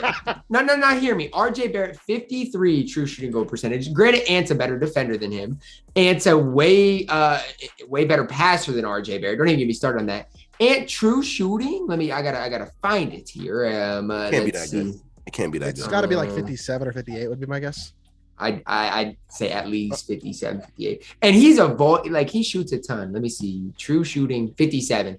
Yeah. And I mean, he Right around he league takes average. all the difficult shots for us. I'm just saying. Wait, RJ so, Barrett okay, could never- But does who would you say Anthony is the number Edwards one have option on your Canadian team? citizenship? Who's the No. number one option on your team? Good point. on the Timberwolves right now? It's Anthony Who's Edwards. the number 3 option on your team? Normally D'Lo. Okay, and compare D'Lo stats to RJ. Yeah, you don't. You do not want to compare D'Lo. You don't want to do that. This season. All right, I will. Compare it to RJ Barrett. I will. You do not want to do this. And what's your team's record, by the way? Are you guys above 500? Yes, we are. So don't even go there. Okay. Are y'all above 500 right now? Record's not better than my team. It's not better than my team. Probably not, but it don't matter. I love watching two other franchises fight. Like, All right, Can we talk about the fact that I'm Josh just has glad we're used not talking about about the Mavs failing. 10% of the energy to defend RJ Barrett than he did defending Limited last week. yeah, that's fact. Oh god. Hey, D'Lo's true shooting goal is 60%, by the way. He has a this year. 60% true shooting. I did not know it was that good. He's 50, since December, 50, 40, 90. But He's So- a dog. What is his? Nobody wants to is talk he about average? that. How many 20 points? Is he average? I think 17, 18. Let me see. How many rebounds? But more efficient, way He's more a point efficient. guard, Way man. more efficient. That's really good efficiency. 60 and above is like elite true shooting. He's All I'm gonna averaging say 18, is- 18 points, 6 assists. All I'm gonna say is just watch us, man. We here, man. Listen, all right. Shout out to Jalen Brunson. That's the reason y'all No, know. Facts, shout out to the facts. duo R&B. Shout out to the duo R&B. That's Randall and Brunson, by the way. Smooth Exactly. Shout out to not RJ Barrett. Oh duo. No, dear Star God. J Barrett. That's his name, bro. He's a star. Oh, my God, I don't care what stop. anyone says. He's a star. I can't wait third till- option, Jay Barrett. I can't wait till you guys flame out in the first round of the playoffs. I hope cannot they play wait. the It's gonna Hawks be somehow. They Hope gotta the make the playoffs. playoffs. No, we All gonna these make the teams gotta playoffs. make the playoffs. The Wolves No, gotta my make the team gonna playoffs. make The the Wolves got to Mavs make gotta playoffs on my team. Knicks got to So- make the playoffs. Everybody does. It's closed. Yeah, that's true. So Ty, let me ask you this, right? Yeah. Back on my team. Out of Yeah, that was the a entirety detour. of the Timberwolves lineup, who are you most excited to see in my team? Is it Anthony Edwards or is it D'Lo? Or is it someone wild like Jordan McLaughlin? Rudy gotta be- Gobert. Rudy Gobert. He Trolling. stinks. It's Nas Reed. It should be You're Nas trolling. Reed. You want to Rudy Nas Gobert is Reed. going to get a good Nas card, Reed man. clears. He does. But as far Okay, as but my that team diamond card, Rudy Gobert from a couple years ago was super gas though. yes, he could shoot. The one that could shoot. You don't want Glitch Anthony one. Edwards though. I feel like his jumper is so smooth. This It year. is, but they're It's going gonna be to a have to good change things if they want him, like Gotta change change things. Yeah. in a big way. I think I they mean, will They at need to this make point. him point guard They'll eligible change too. I think Well, you're they- going to see they- any like headlining card is going to get gas six at this point. I think onwards. Well, Or at least- hopefully they don't- do because it makes it more fun. It I does, just feel like 100%. at this Mhm. point they've gone and overloaded the shooting guard position a little bit too hard. Yeah. Like I feel maybe. like they've been gatekeeping point guards and centers so much up until the last 2 weeks. So it's like I'm excited to take a little break from shooting guards for like a week or two. Yeah, I'm that's fair. stoked for that. Getting a fun point guard was definitely a big thing. Can Yes. Can I just give We need a my- budget one is what we need. We point need a guard who fun can budget defeat- point guard. Wait, Yeah, Player I who won't can be able to say. compete Can I ask a defensively. quick question about animations? Why is it that MJ's dribble style is like why did they choose Michael Jordan? Was he even known? He wasn't even known to be like the best dribbler. Why Oh, is his dribble tread style- carefully. What? Tread carefully, sir. Michael Jordan, you telling me Michael Jordan is one of the greatest ball handlers of all time? Michael Jordan's the Yeah. greatest at everything. Because not a top- Gambling. I don't think. Yeah, gambling. He is the Everything. greatest at. That's a fact. I mean, what do you no way define you- as a good ball handler? Like a flashy ball handler or something? I mean, like somebody like a Kyrie, like a Jamal Crawford, like a Flash. Allen I Iverson, mean, Steph Curry. Michael Does Jordan's Kyrie not have going his to own come dribble through style? and do like park I moves think he on you. does, Jason. No, I think but is Kyrie's Michael dribble Jordan style's going to be actually quite efficient with the good. ball? Yeah, very. I No, but prefer why do Ja they make Morant. his so good though? Like, why do they make hit like of all? Because things this they is can- his game. I know. I mean, Yes, that is the it's MJ Michael edition. Jordan. It It's is the NBA MJ edition, 2K22. that's So true. why they ruin his jump shot? Because last year it was chicken. Good question. Well, we don't Yeah. know if it's Backwards. ruined yet. They haven't even put it on Oh, very quick or we did. anything. No, Okay. no, bro. It's not nearly as good as No, last all year's. right. I'm gonna stand on my soapbox for a second because I got Let's go. so fucking mad when they changed Vince Carter's jump shot. Hear me out, dude. They mocapped like all these new jump shots. Every jump shot is new, right? Why are we changing SIGs in January? Why? Just let the cards come out with their original SIGs on like quick and very quick. Who knows? Maybe we actually like them. I don't know, but who knows? Because we're never gonna try them at this point. Yeah, Well, I'm, he's I'm, got I'm the different. I'm six, different. though. Listen, I had to get the VC because I was watching Ty's gameplay on him, which was amazing, by the way.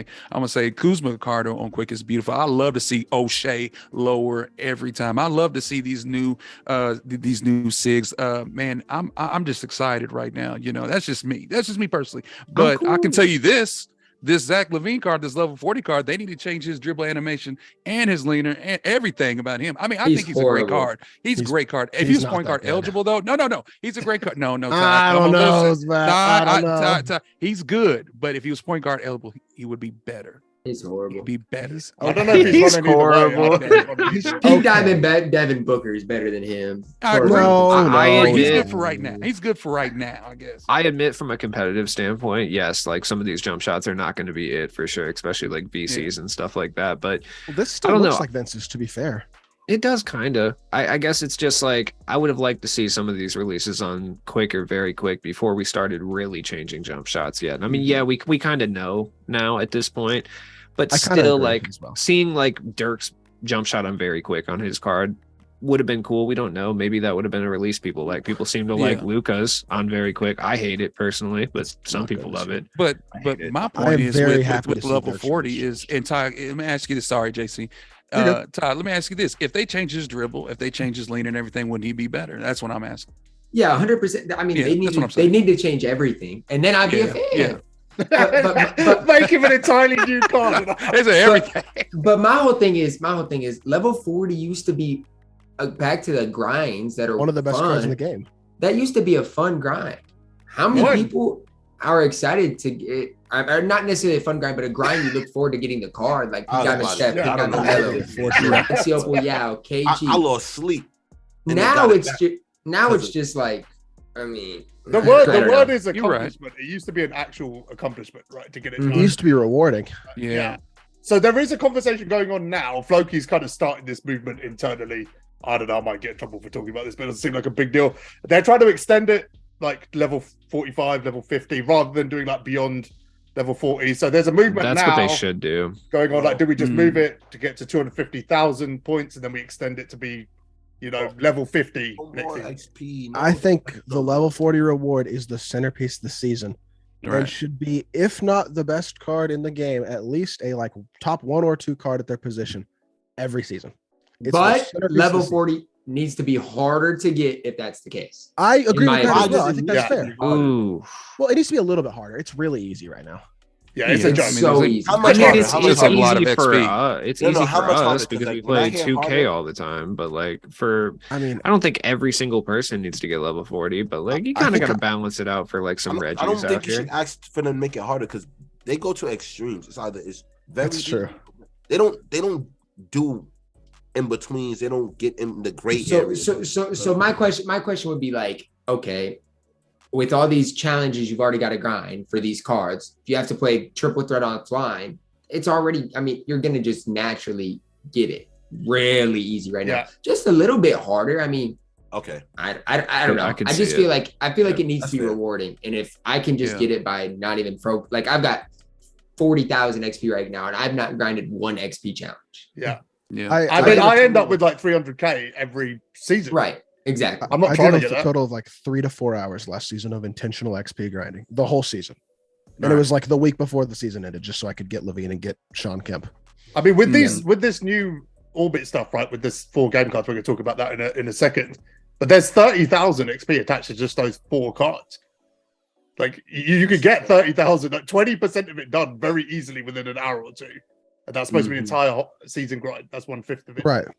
Yeah, it is a joke at the moment. I think it should be like I do agree. Like if you're gonna make it a little bit more challenging, like I'm one of those people where it's like I like a card. Like if I grind for a card, I like that the fact that I put in more time and more effort to get that card, that it shows when I use the card against other people. That's how I am. So I don't know. I just feel like a lot of people have like a mentality where it's like, I want to be rewarded and get this card, which I understand, but at a certain point, we need to look at this and be like, yo, it is a video game that people play for fun.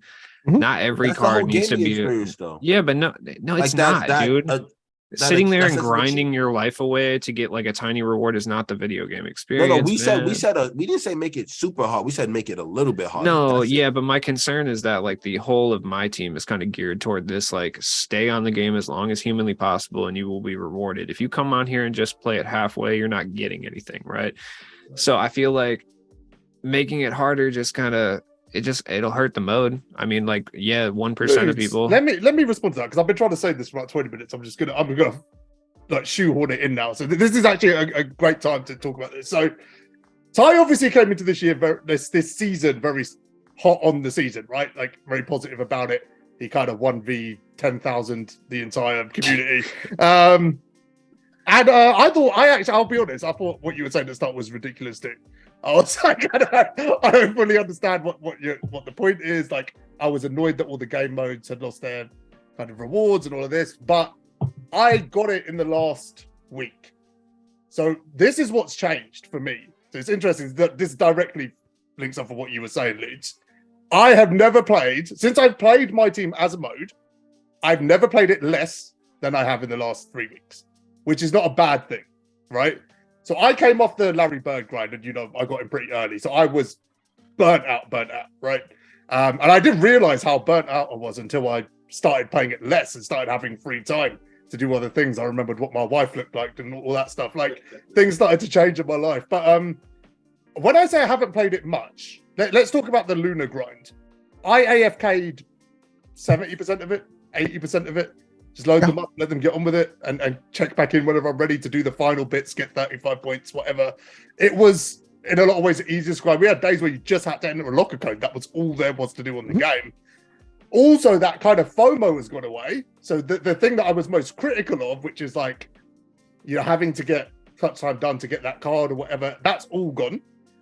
I'm also at a point where I prefer having E as a reward. And this was one of the points you made, Ty, which I kind of laughed at the time, but now I fully agree with, is I'd rather have E over a 2-week grind, which is one of the best reward cards we've ever got. The grind wasn't unenjoyable or time-consuming compared to grinds I've done previously. There was good cards along the way that you could just snap up, like, Wang Zhizhi and cards like that. There was nothing bad about this. This is all better than the alternative. Now, this is leading to a question, right? This is leading to a question.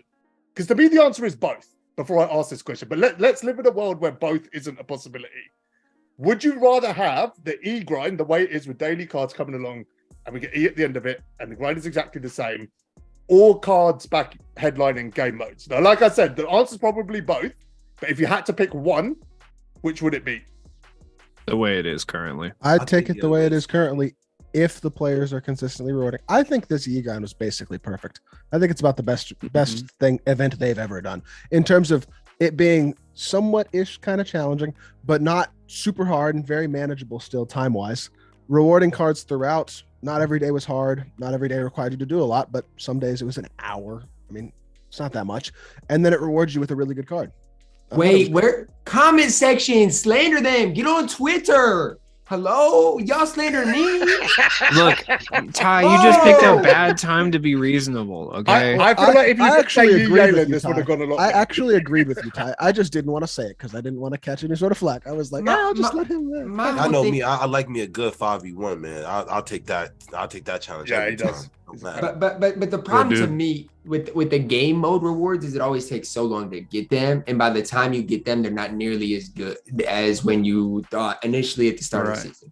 Ty, I just realized that I don't want to complete clutch time. I literally just had that realization. I've completed it so habitually for so long that I've got to a point where actually playing 30 games or 45 games, whatever I'm going to have to play this season. 45, right? I'm going to need to play to get the 15 wins 3 times. That's fine for me. I don't need to play more than that. I'm happy playing unlimited. We're going to talk about limited in a second. I like the requirements this week. I'm all for this. And to me, I feel like everybody wanted, and again, I am not a 2K anything. I'm not getting paid by 2K. I'm just looking at it optimistically. People wanted 2K to try new things. People were getting tired of the old and not great reward system. I was one of them. I thought the level 40s weren't nearly as good. The unlimited, like Bob Netterlick, was good last year, but outside of that, the rewards weren't great. And so 2K tried the trophy case. They tried this. Eventually, something's going to stick that we like, in my opinion. Right. People like this grind as long as it stays the same. And if they do put decent rewards back in modes, maybe that is the what the community's looking for. I don't know. See, I'm so divided on that thought. I'm so like, I don't know. I'm really split because I'm like, I know that the FOMO will, if they put the cards back in game modes now, right? Let's say they made Netterlicky Clutch Time Online reward just today. That was it. And he'd never been in packs. I would get Clutch Time Online done. But now I'm sitting there going, would that actually diminish my overall gaming experience? Because now I'm overplaying the game when I didn't want to. Well, yes. I mean, I think you make a good point, actually. the mode reward cards were really, I mean, at this point, if they just keep doing these like grinds that they've been doing this season, this is definitely preferable from like a general population standpoint for sure. Because I think really, if they keep doing this, if people were presented the option, this or mode specific cards, I feel like the only people who would pick mode specific cards are super duper sweat lords at that point. So I feel like we just got those cards in this grind. I think they were just daily cards, like the pink diamonds. Like, I mean, how many good Kazi last year? How many good TTO rewards could you name? They all would have been at the quality of the pink diamonds in this. Louis Dampierre. Was there a good TTO reward last year? Yeah, Kazi was, but that was about it. He was in TTO. I thought he was in a Yeah, he was limited that or online. something. He was in the Yeah, vault, right? but I'm wrong. Louis had a top tier mustache. We need that mystique back, like in 21, where Terry D was in the vault. You know, we need cards like that. Level 40 Opal Kawhi. We need that. We need the grind to match the value of the cards. And a lot of people in the community is just waiting for that to happen. I feel like 2K's trying though. The key with that type of that? thing. Yes, to a certain extent. The key with I kind of agree with what Matt's saying, but he makes the point about Terry. I played 750 triple threat on offline games the season Terry was out and didn't get him. But that's part of the fun. That's part of the fun. It's not fun. That's not fun. That's part of the fun. I had no fun at all. No fun whatsoever. You still didn't get it. You didn't get him at all. I didn't get him in 750 games. Never got the card. So my thing is, I like cards in modes. I do. And I like good cards in modes. I think Jazz made a good point in that it can potentially, for some people, take away the love, the enjoyment a little bit for overplaying a mode, whatever. It doesn't have to be every mode for one. And I also think there should be a certain amount where you're guaranteed the card. If you play 250 triple threat offline games, you should get the card. Like if you play that's what they're doing. That now, online right? card, like, you get 50 triple threat online wins and you get the card. Like I think there should be a point at which, and I don't know exactly what that point is, but a point at which you can get it from RNG before that. But if you don't, once you play this many games, you get the card. So at least there is that guarantee. So JC, that's exactly what they've done, right? That's literally what they've done. If you look at Baron Davis, Paul Pierce, Willis Reed, these are those cards. I think you make a really good point. So what if they're they do good this, cards too? What if you do this in the game mode? So let's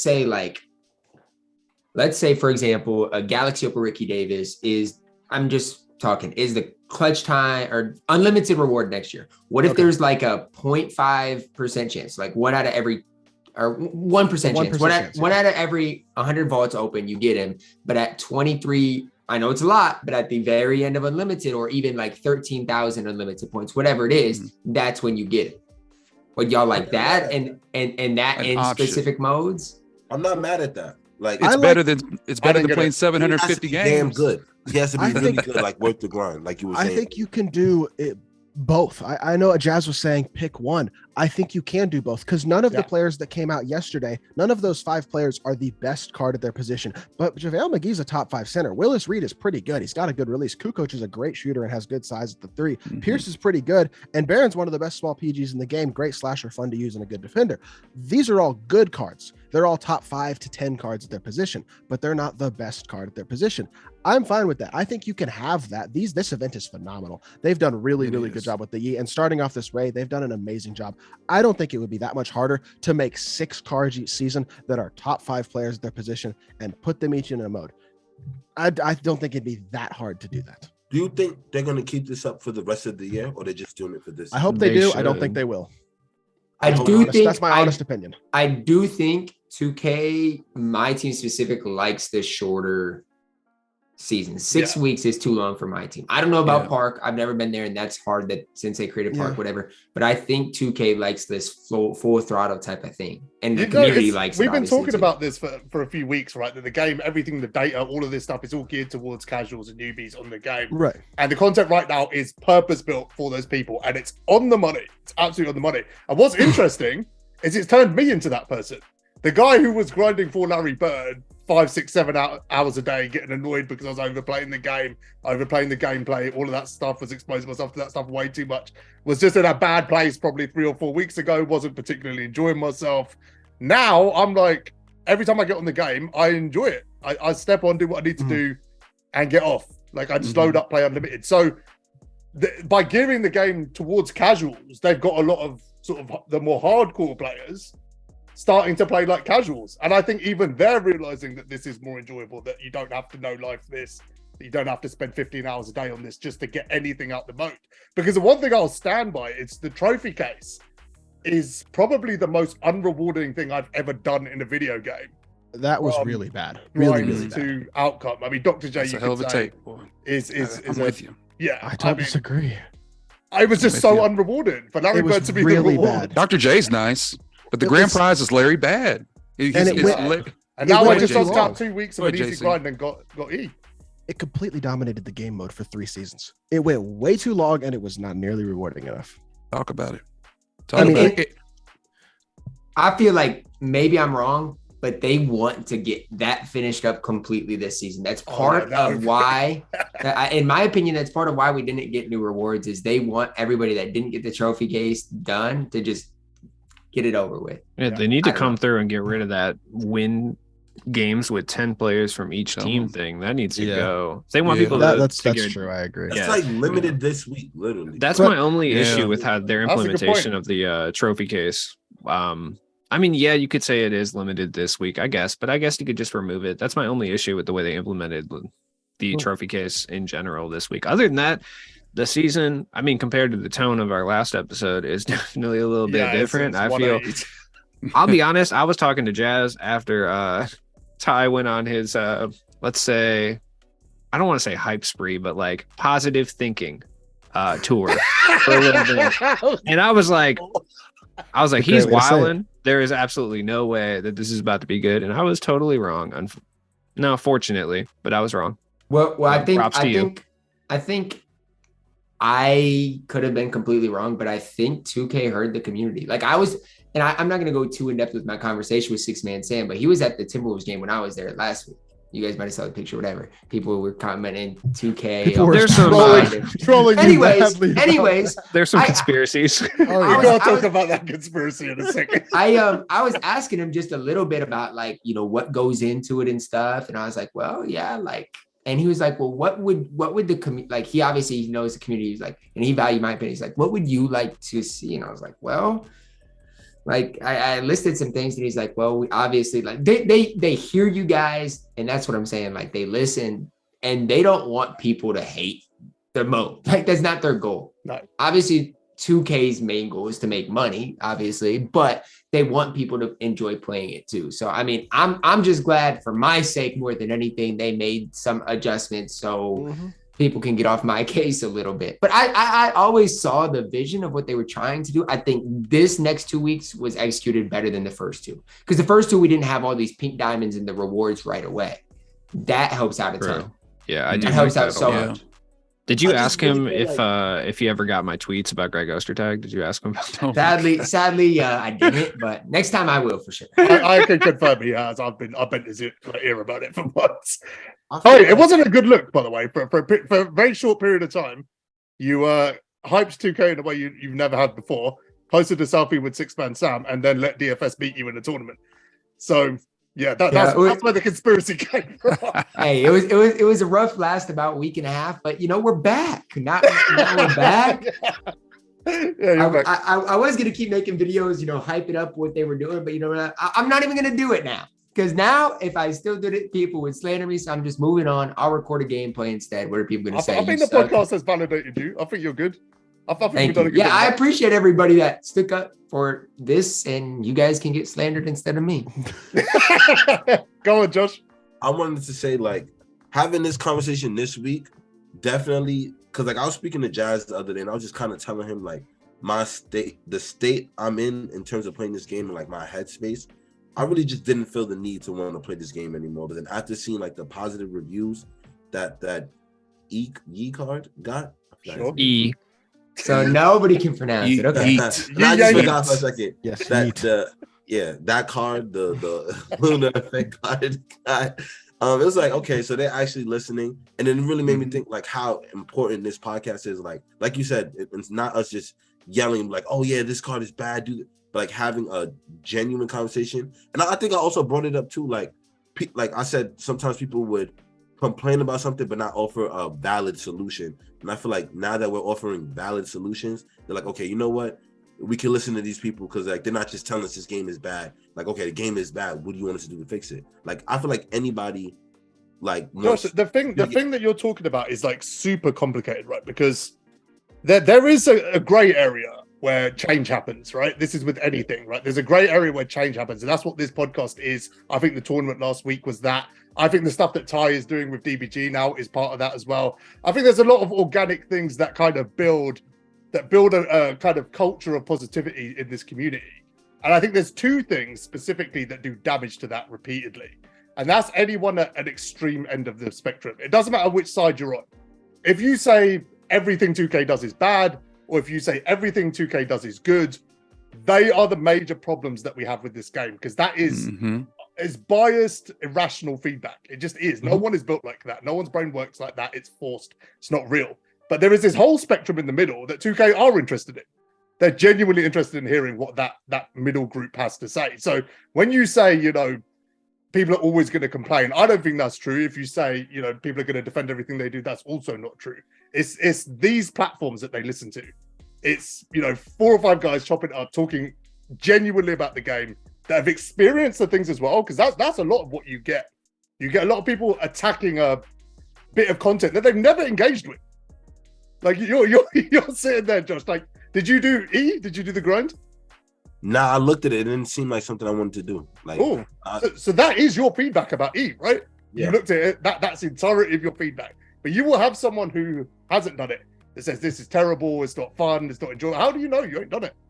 Yeah, but like I said, like now hearing that the card was actually good, because honestly, I had low expectations for the card. Huh? Now you got the FOMO.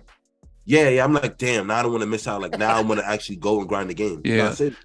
See that begs the question to ask the whole community: if they would drop in 2KDB E stats with the MJ dribble style and everything, would a lot more people grind for Yi?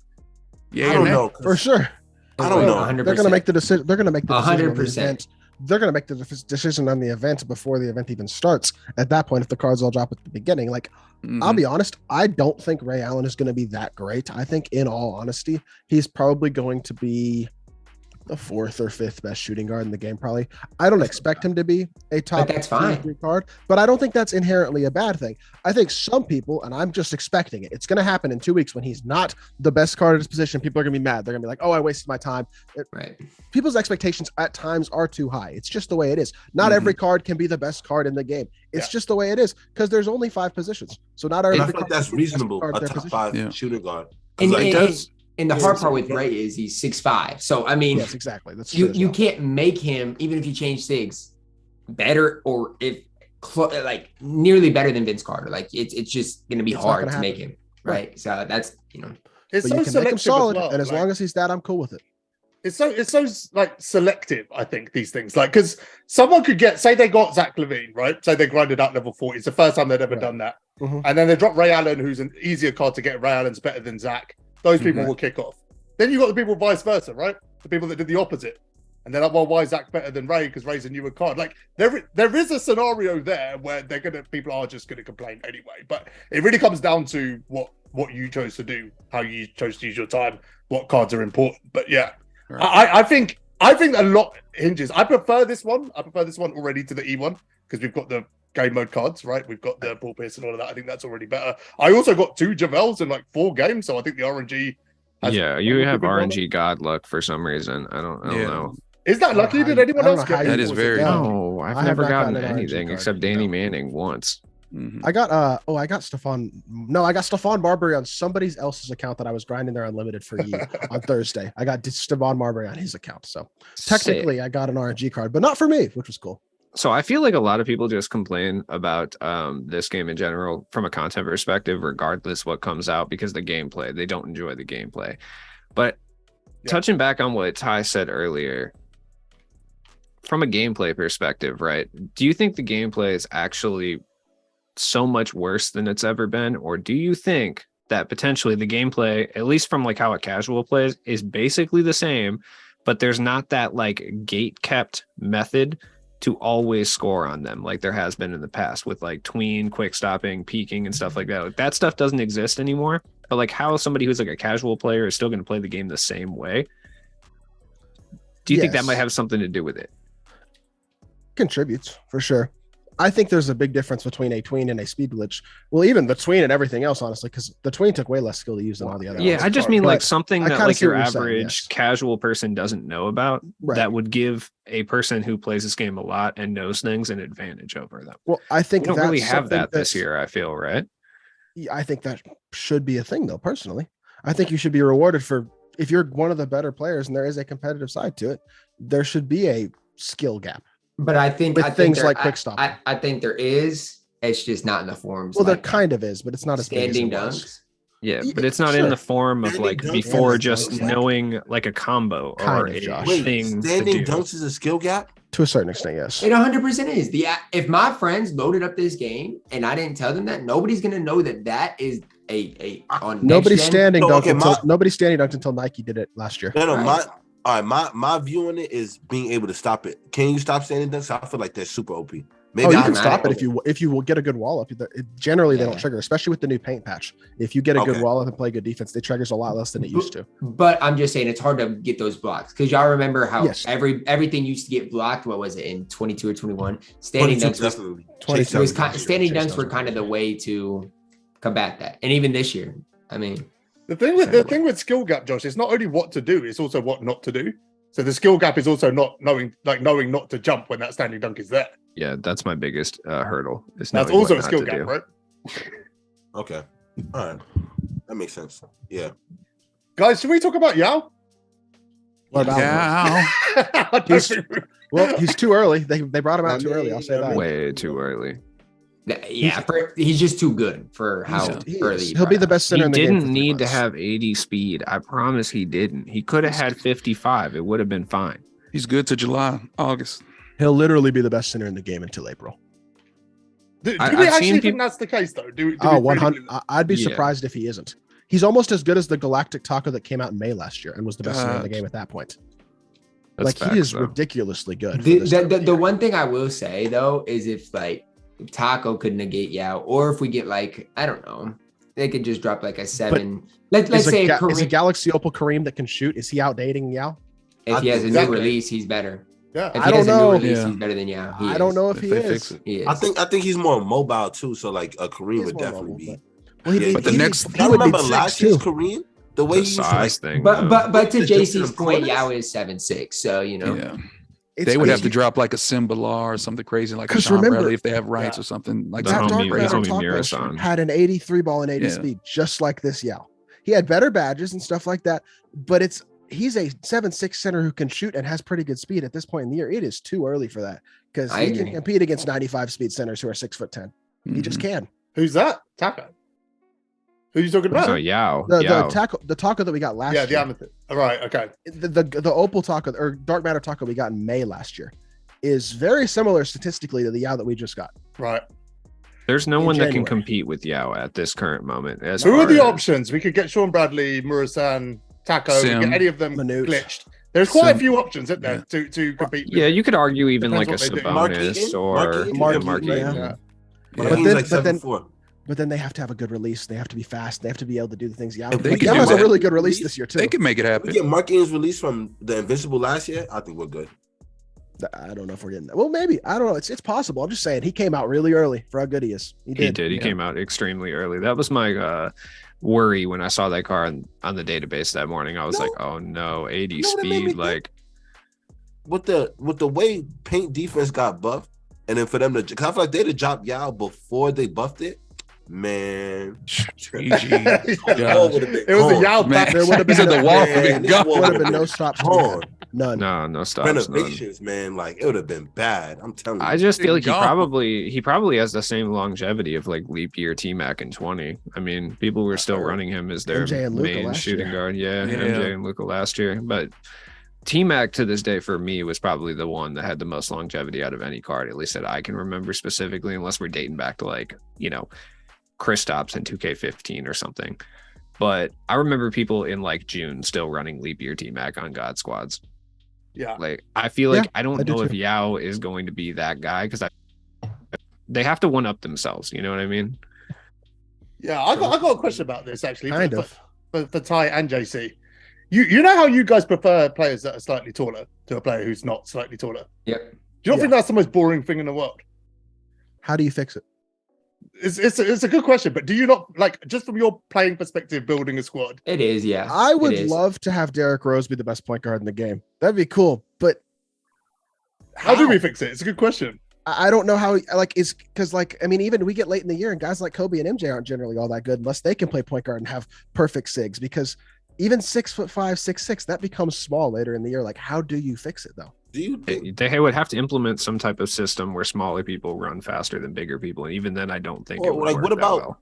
the badges actually working? Like, I don't know, maybe I'm just too hung up on this. I just feel like if I'm gonna run, if there's a big guard who doesn't have anchor and I got a little guard and let's say trying to post me up, I feel like if I got half anchor on my guard, you shouldn't be able to move me. Like if I got postal locked down, like the right badges, it should show when I'm going against bigger players. That's what I feel like. I feel like if they, I mean, yeah, but at a certain point, like at a that. certain point in the year, we're going to get to a point where badges need to scale up, and like we're going to run into the same problem. Basically, I'll say this: they still don't do a good job early in the year of making smaller players effective. They could have very easily given guys like Derrick Rose and John Morant and Steph and all those guys the best SIGs really early in the year to make short players have that advantage where they are, at least they move better, they're better shot creators. What is that advantage though? Like what is that tipping point? Because people will say, oh, give them more badges, give them slightly better stats, make them move slightly better. But what does that? I don't know why Derrick Rose didn't have the SIGs Donald had on day one. Oh, he could have had those SIGs and front clutch dunks and things like that on day one. Yeah, in my opinion, I just feel like once at least by the time a tall player comes out, we need that, because like when Magic or Penny came out, like it's just, I mean, nobody was running hard. Russ or Wade or Gary Payton or Derrick Rose or John Wall or any of those small point guards. As soon as Magic and Penny and those guys came out, you're just not running those guys anymore because they can't compete. It didn't help that Magic's like one of the best defensive point guards in the game too. That was not helping that things. Was weird. Yeah, that was weird. That was strange. Him and Penny are usually the worst two defenders for big point guards, and they were the best this year. That was strange. It's interesting. Like last year, we I don't think we were entirely there last year. I feel like towards the end of last year was the first time we broke that mold a little bit. If you look at the point guards people were using, MJ, Luka, okay, they're not 6'1", right? They're 6'6", 6'7", but in previous years, we were running Ben Simmons, Giannis. They were like the must-run point guard. So I think we started to break that meta last year. I still think that 2K22 was one of the most balanced games. They just needed to tone the whites down. I thought 2K22 was good. I enjoyed 2K22. All they needed to do was just scale the whites down just a little bit, and we have like, I'm not going to say perfect, but the closest thing to perfect from a MyTeam perspective, at least. It's all right. It'll never be perfect. That's the one thing. People want it to be perfect. It will never be perfect. It couldn't be better, balance a game for two completely different games. Basically, you can't balance a game for 5v5 and 1v1 at the same time. It's not going to work. And you can't appeal to every group of people in everything they want. You can't appeal to casuals and competitive players and people who are in between, and have them all like everything. It'll never happen. Yeah, but they can do better. They can do better. So it's about trying to do better. That's the key. Speaking of like what player base to focus on, I was speaking about this recently, and it made me think like, I'd say it's probably, I used to say like it's good to cater to casuals, and guys do not get on me for saying this, but I really feel like it should be catered more to the hardcore players, and that's just purely selfish. And I'm saying like it's purely selfish, and I feel like because like we play the game more, we should be more rewarded. What does that look like, Josh? What does that look like? I'm not sure what extent, but like right now, I think right now they're kind of appeasing both in a sense. Like with the way the grinds are, like the grinds are not so OD, but at the same time, if you're new to the game, you get on and play. You could still get rewarded. But like the dudes who used to grind OD and like didn't feel rewarded for doing it, I feel like okay, it's a shorter grind. I'm getting rewarded. So I feel like right now they're in a good space, but I still feel like it should be. It's like I said, like I'm like a hardcore player, but there's something about right now that's very like refreshing. I think. Who dropped off? Loses power. Isn't it? The power might have just Yeah, he was mentioning it earlier. Yeah, he's got a blizzard, so hopefully it wasn't as bad as last time and it just went down. But yeah, it is that. Like I said, I'm a hardcore player and I am so happy with this, like the way things are set up right now.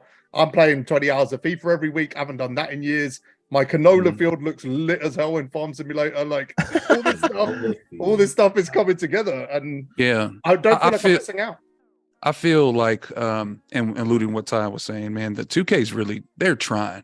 and they hear the community. They really are. They really give a damn about us. They really do. And I think throughout the next few seasons, we're really going to see, and that's, I feel, for me at least, that's the saving grace. And all these new cards that are coming in, I think that is going to be great for the community. And with that being said, I know there's grievances out there. I know there's things we can talk about and we can complain about. There's a lot of people, all they want to do is complain, and that's their MO. You know what? Some of those people, unfortunately, are going to be left in the dust because they, with the gameplay and with everything and all the cards and all the things they're going to institute, I feel like that's going to rectify that. They really are trying. They're trying to rectify things.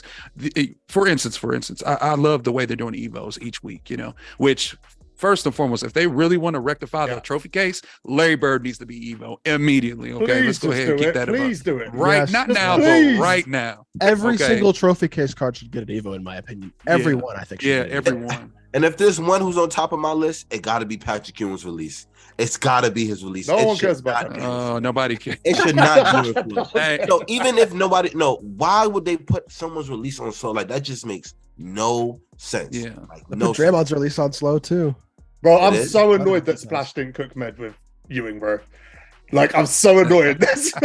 Splash had med in his crosshairs and didn't use Ewing to cook him. Oh, he realized afterwards. It's a shame. That would have been a good moment.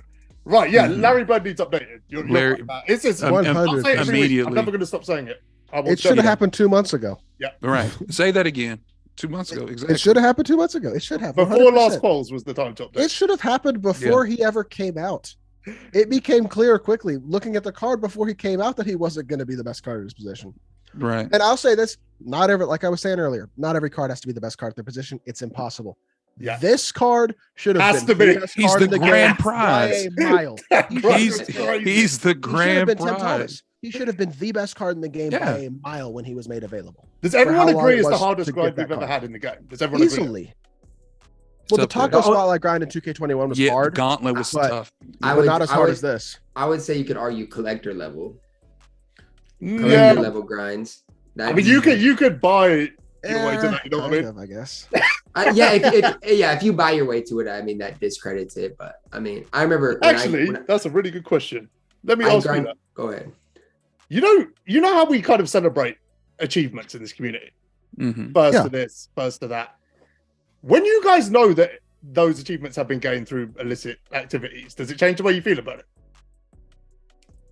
I don't care that much. I don't know. Maybe some people do.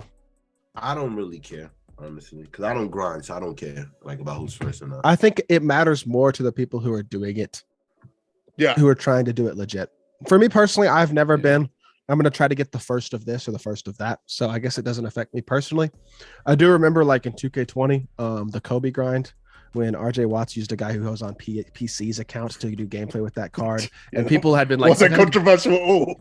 Bio and Denver and guys like that were literally streaming like 72 hours straight, like playing this game, doing those spotlights. And I was like, that one to me a little bit was like, oh, this is, I don't love that. But outside of that, I've never been particularly bothered by it. I'll say that. It bothers me. I'm just going to say it bothers me. I don't like it. I think it diminishes achievements in the game mode as a whole. I get that too. Yeah, I get it. It's just like, it's hard though, because it's like, I don't know. To me, it's just like, if you are really grinding, then it does, I don't know, diminish it. I don't think it matters anymore, Todd, because Near Manny's going to be first and one for everything every season. Looks like so. Who's beating that? Second. He's a grinder, man. Shout out to him, man. He's a real grinder, man. So like for him, if somebody else got it, then he's probably like, like that. But everybody has their own little grinds. I feel like, we only have two like mega grinders right now, though. It's Near Many and Mini Coach. Those are the two guys who are grinding. Splash is in that conversation now. Yeah, Splash is. Yeah. Who saw that coming? Yeah, Splash. Yeah, he was that's true. With Larry, with the trophy case. Yeah. Most is still that guy. Most grinded every takeover card for like the first 6-7 weeks. He's been some madness. Ty, talk to me about this challenge to DBG, please. What are you doing? Well, I mean, we're why? You guys are laughing. We're going to turn DBG into something special. Yeah. Where did it come from? Qualifier? He's gonna qualify. I'm telling you guys right now, he's going to. What motivated you to turn him qualify? Qualify. What motivated me on that? What motivated me was number one, DBG has been so out of comp for a long time when he used to be pretty decent. And now everybody's slandering him, saying DBG sucks, this and that. Nah, you guys didn't see the good DBG. And I've always seen it. So I think if he plays the game a little bit, again, to my point earlier with JC, I don't think JC would need to play the game a ton to qualify. I don't think so. Or even compete. I could qualify right now. And I think want to put the work in. But it's to me, it's not even really work if you playing the game anyways, I guess. But that's neither here nor there. But but I just feel like for me, it's a new challenge, right? I think if I give DBG, some meta tips on his server, I think he can qualify. If he can find it. You said 3 really important words there. On his server. Those are very, very important words. I don't know if he's trolling or not. It's really annoying me. I'm not trolling. If DBG match versus Swaggy or DBG match versus Jin, and I think Jin's already qualified on both, but it's over. But if DBG matches with somebody over there, even if it's a comp guy, I think, and I'm not slandering you guys, that's you rude. guys. I'm Vardo's not going to be happy. You. I'm just saying, I think he can compete over there. I do. So what do you need to teach him then? What's the source? I ain't giving you guys orders. So I'm just saying, number one. Damn, Todd, that's crazy. Number one, he needs to run the right defensive settings. Number two, he needs to learn how to play in quals. He can't walk the ball up the court. He can't do this type of stuff. Number three, he's got to get his icons down. I tell everybody that. That's the most important thing to be good is getting your icons. You never told me that, Ty. I told you that. Well, you used to be in the lab when you never told me get the icons. I told everybody that, man. That's the most important thing you can do to be good. Crazy, Ty. Do you know the level he's at? Do you know where? Do you know where you're starting with it? I played it once this year. Would his game versus Meech have been competitive if it was on DBG's server? That's a great question. I don't know. You can't even beat me. DBG can't even beat me. Have you played him? Hey, Josh, how about this, Josh? I'll put up the funds for DBG on February 17th, the day before quals, that he will beat you. Nike. Now we got to get to work. Who's host? Because I'll put up for Josh, depending on the host. Best of three. Best of three. Best of two. One on Josh, one on DBG. Points. Whoever wins by more. Are we just saying point spread? Right. Yeah, point spread, but it's not going to matter because DBG's 2-0ing Josh. Okay, I'll put about Josh. Wow. Heard this, right? Yo, Nike, we in the live. Nike, listen, all I'm gonna say is, Josh, you better lock in. I'm gonna turn on my PlayStation. I'm gonna live you up. Let's go. Bro. You say you gonna turn on your PlayStation? I got a PlayStation. We can get it. Let's go. We can get in the lab. Come on. Hey, come on. Let's go. Let's do this. I'm putting up for Josh. How much time? I can't believe you, man. Like I thought you know what? I'm a little DBG's gonna be good next month. You guys will see. But Josh is already good. Mid BG. He just got to get better. Josh got first rounded. By RCA. By RCA, man. Like, come on. Hey. We're gonna get Josh right. Listen, all right. I'm still young and fresh. I'm in my prime.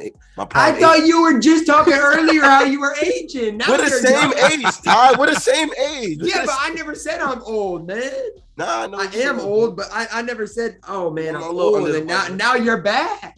Yeah, I'm back. I'm back now. I'm back. You've re-energized him, Ty, by saying that DBG would beat him. He's like, nope, I can't have that. Let's go. Hey, if that's what it took, I'm all for that, man. If you can get DBG to a point where he beats Josh in a month, I'll be impressed. That's less than a month. If DBG's gonna have to qualify, he's gonna have to beat an average NA East player. Oh, that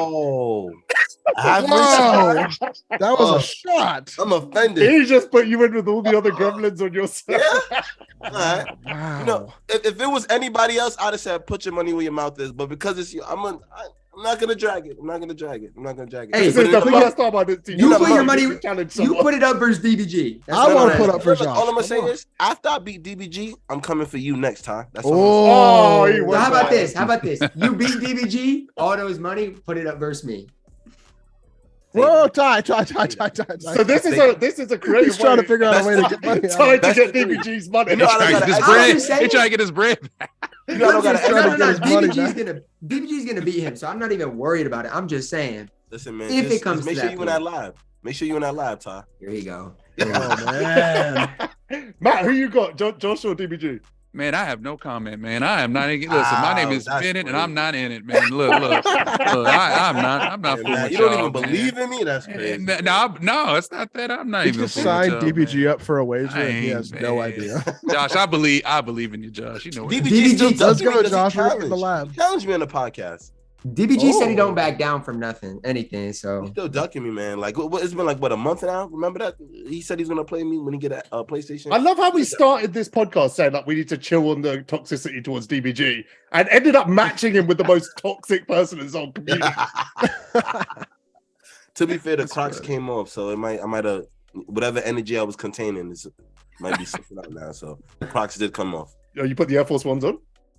Oh no, one of them is on, but it's not laced on. You got one of Croc and them one is Air on. Force. Hey, can I address something real quick that's been bugging me for the whole podcast? Yeah. It's really been stirring in me, and I'm just gonna lay it out there. Can we please, and I don't complain, but can we please fix this ascension glitch? Oh yeah, I haven't Yes. experienced this. You talk Yes. about Like, it. I mean, Talk very about it. annoying. What is it? Man, okay, so basically every time I load up or go into freestyle, it pops up. So I have completed and gotten Grant Hill from the Ascension board. Unfortunately, after completing the whole Ascension board now, I'm left with 9 picks and nothing to pick. So now it just reverts back to the screen and makes me press A. And now in extras, it has that little flashing button there, which bothers me and is triggering me, triggering my anxiety. So can we please fix that some way, I'm somehow? so glad I don't have that. It would I annoy think- me. too. I think someone did put a note in. I think there is a note to 2K. I'm going to follow it up today. Yeah, I've seen this. This looks like it would really annoy me. I've gotten on a bunch of accounts doing gameplays on a bunch of accounts, and it's happened. It's annoying. I couldn't imagine being in every single mode. It would be so annoying every time I got on. Anybody in the chat, if you've experienced it, man, let us know, man, because it right now it bothers me. I don't know if it bothers you, but it does bother me. Every time I go in, It should be an easy fix, right? Wow, They just get rid of the OCD fixes. Yeah, it I should got be- 9 picks. They could just remove Ascension. Nobody cares anyway. Neon lights, man. Neon lights. Wow.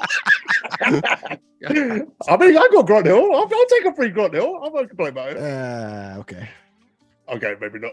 All right, let's talk about the other glitch as well, because we haven't talked about this at all, really. The flash forward token. Oh yeah. Oh yeah, I heard about that. Yeah. So there's 2 things here to talk about. One is the fact that it's actually been put in the token market, and you can get a opal equal chance for.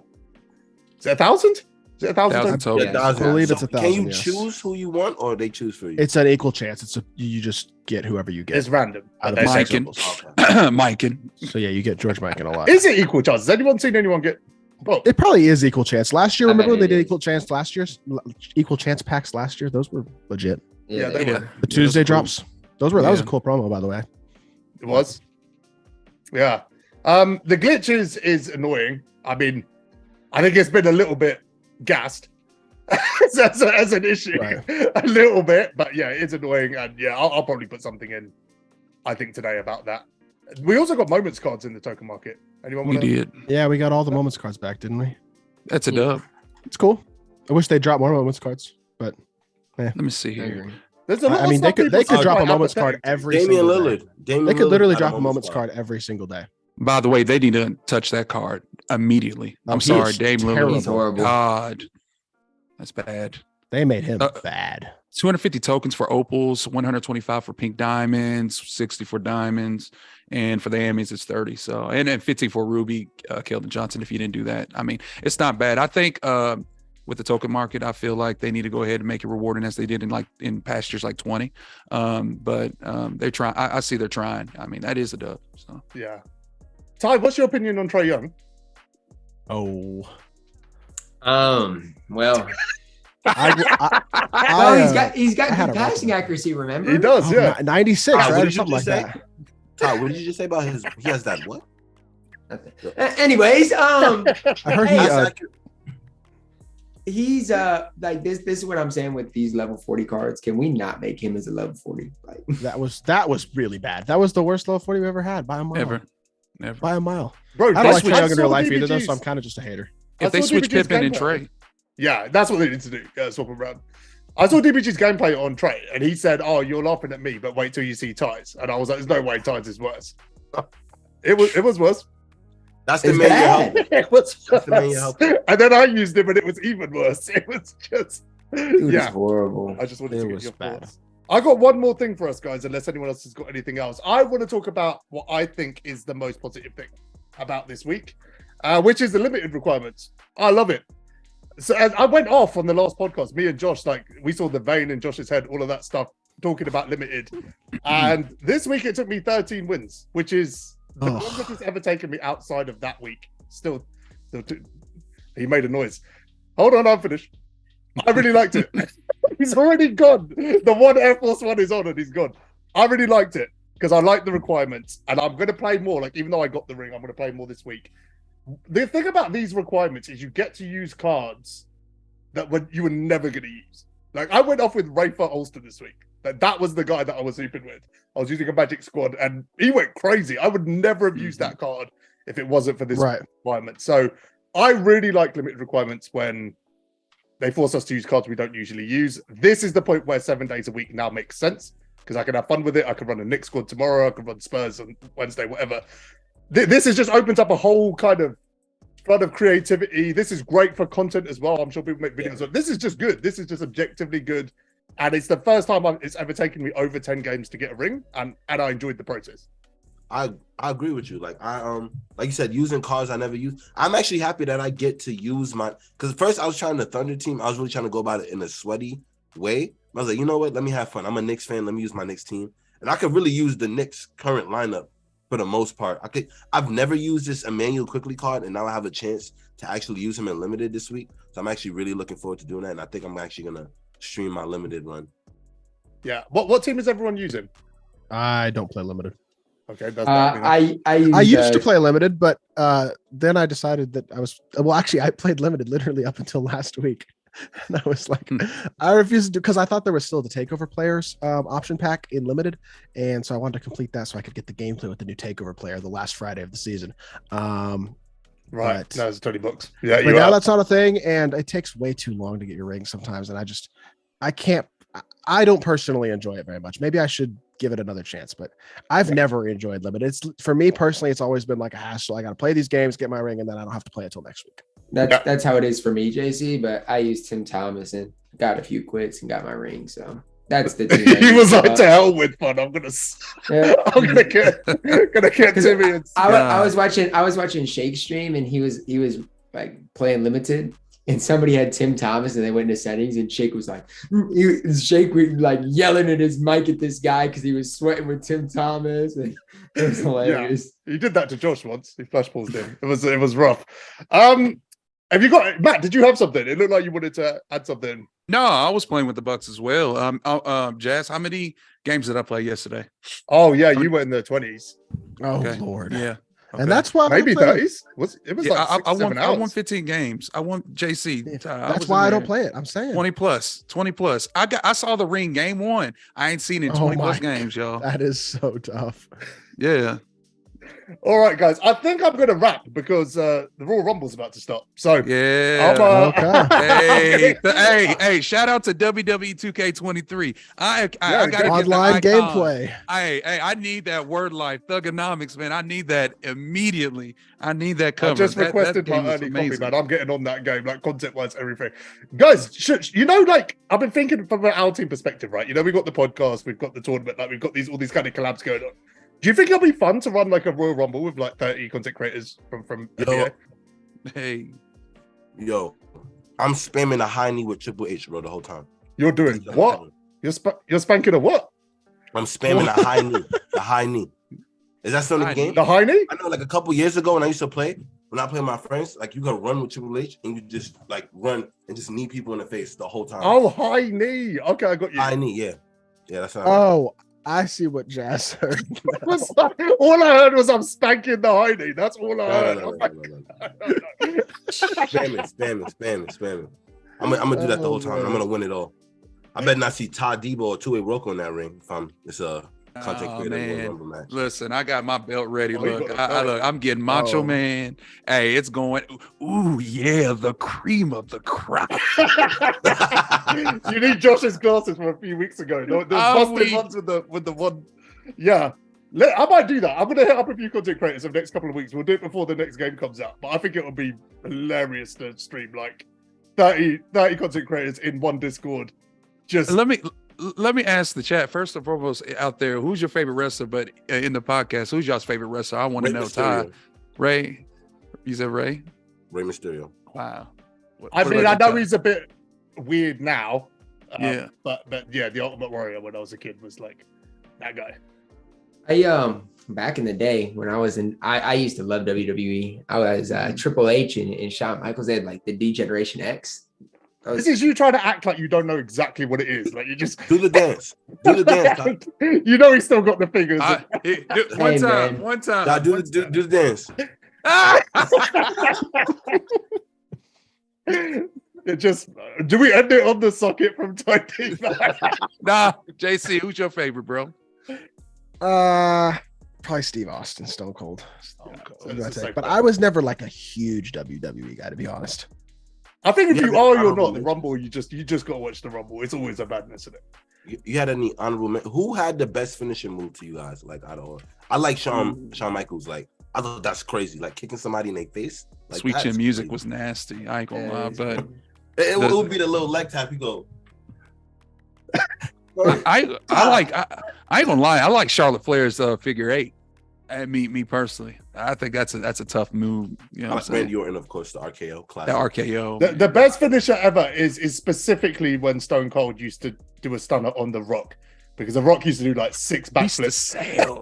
He used to sail it. He used to just keep rolling.